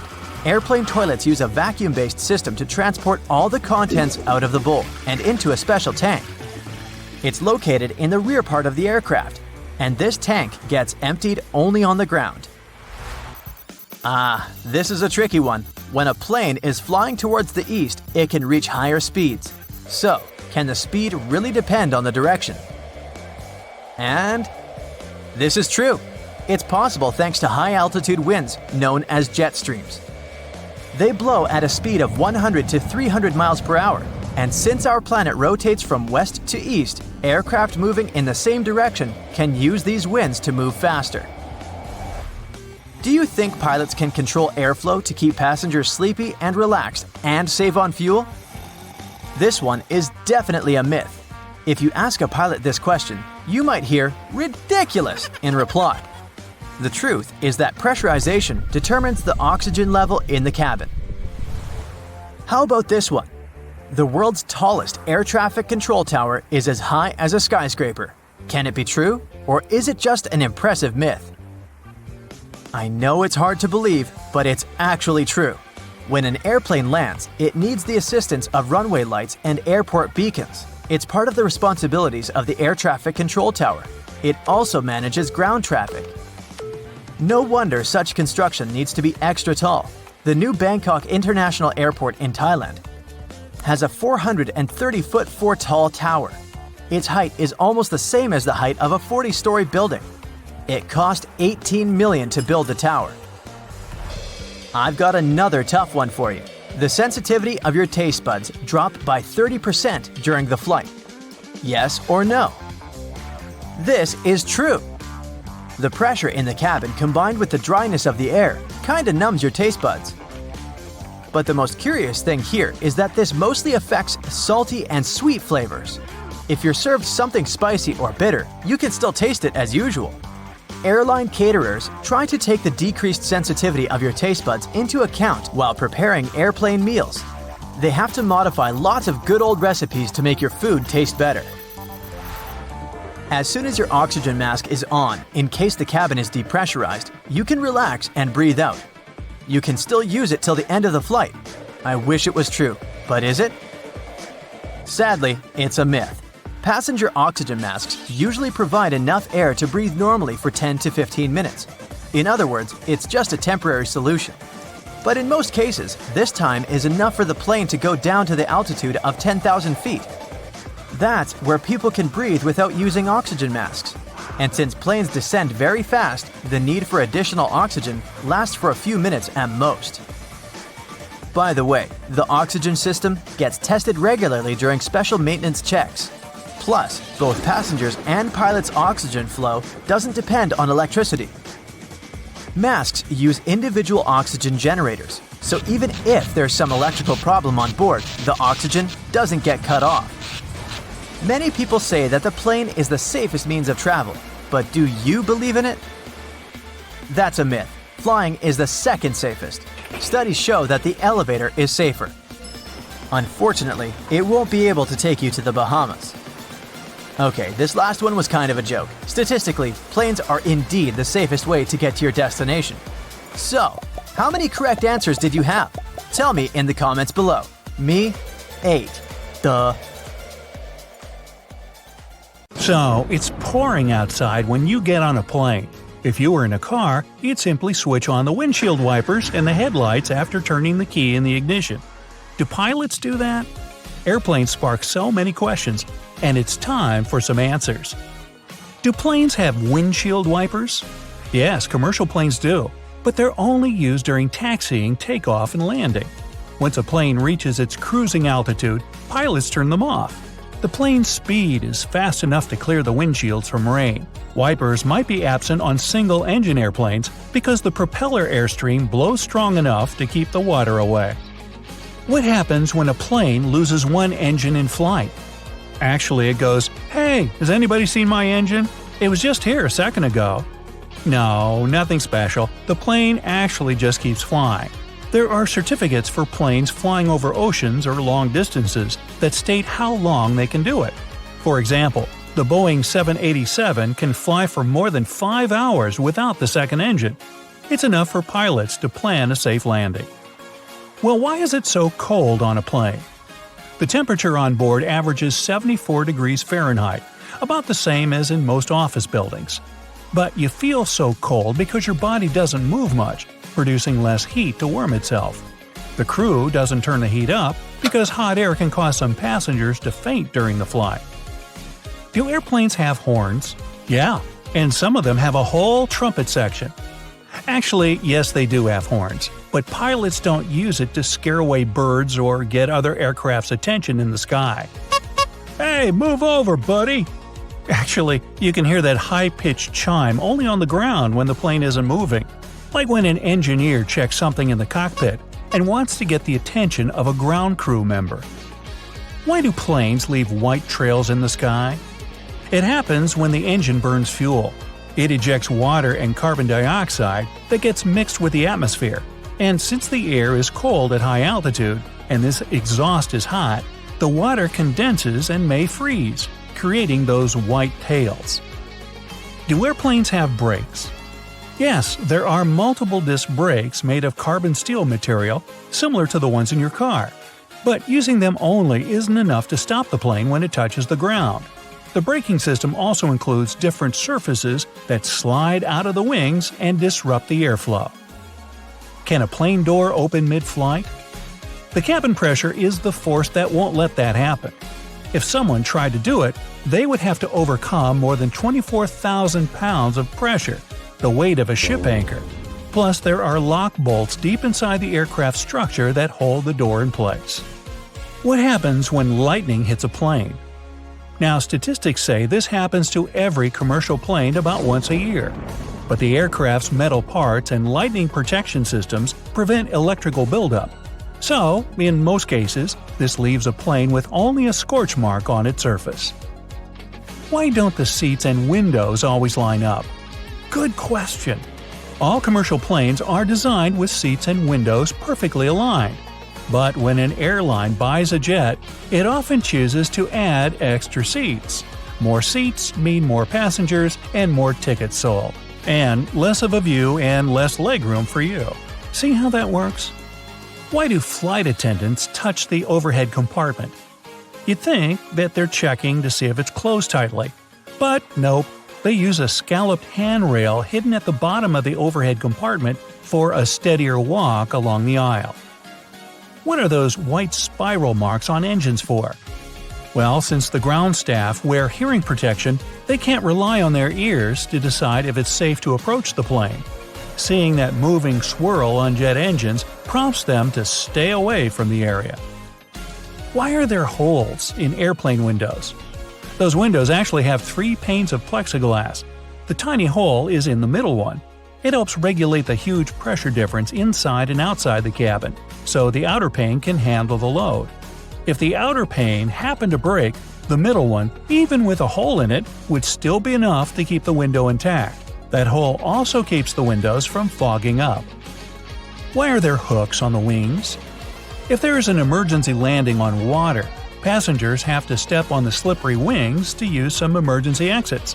That's why crew members secure one end of a rope to the door frame and the other to the wing through the hook. Another rope is secured in the second hole, safely leading passengers along the wing to the inflatable slide. Why do the wings have different colored lights? It's for Christmas.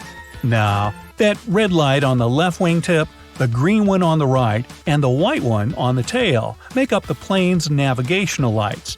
They let other pilots know the plane's position and the direction it's moving in, toward them or away.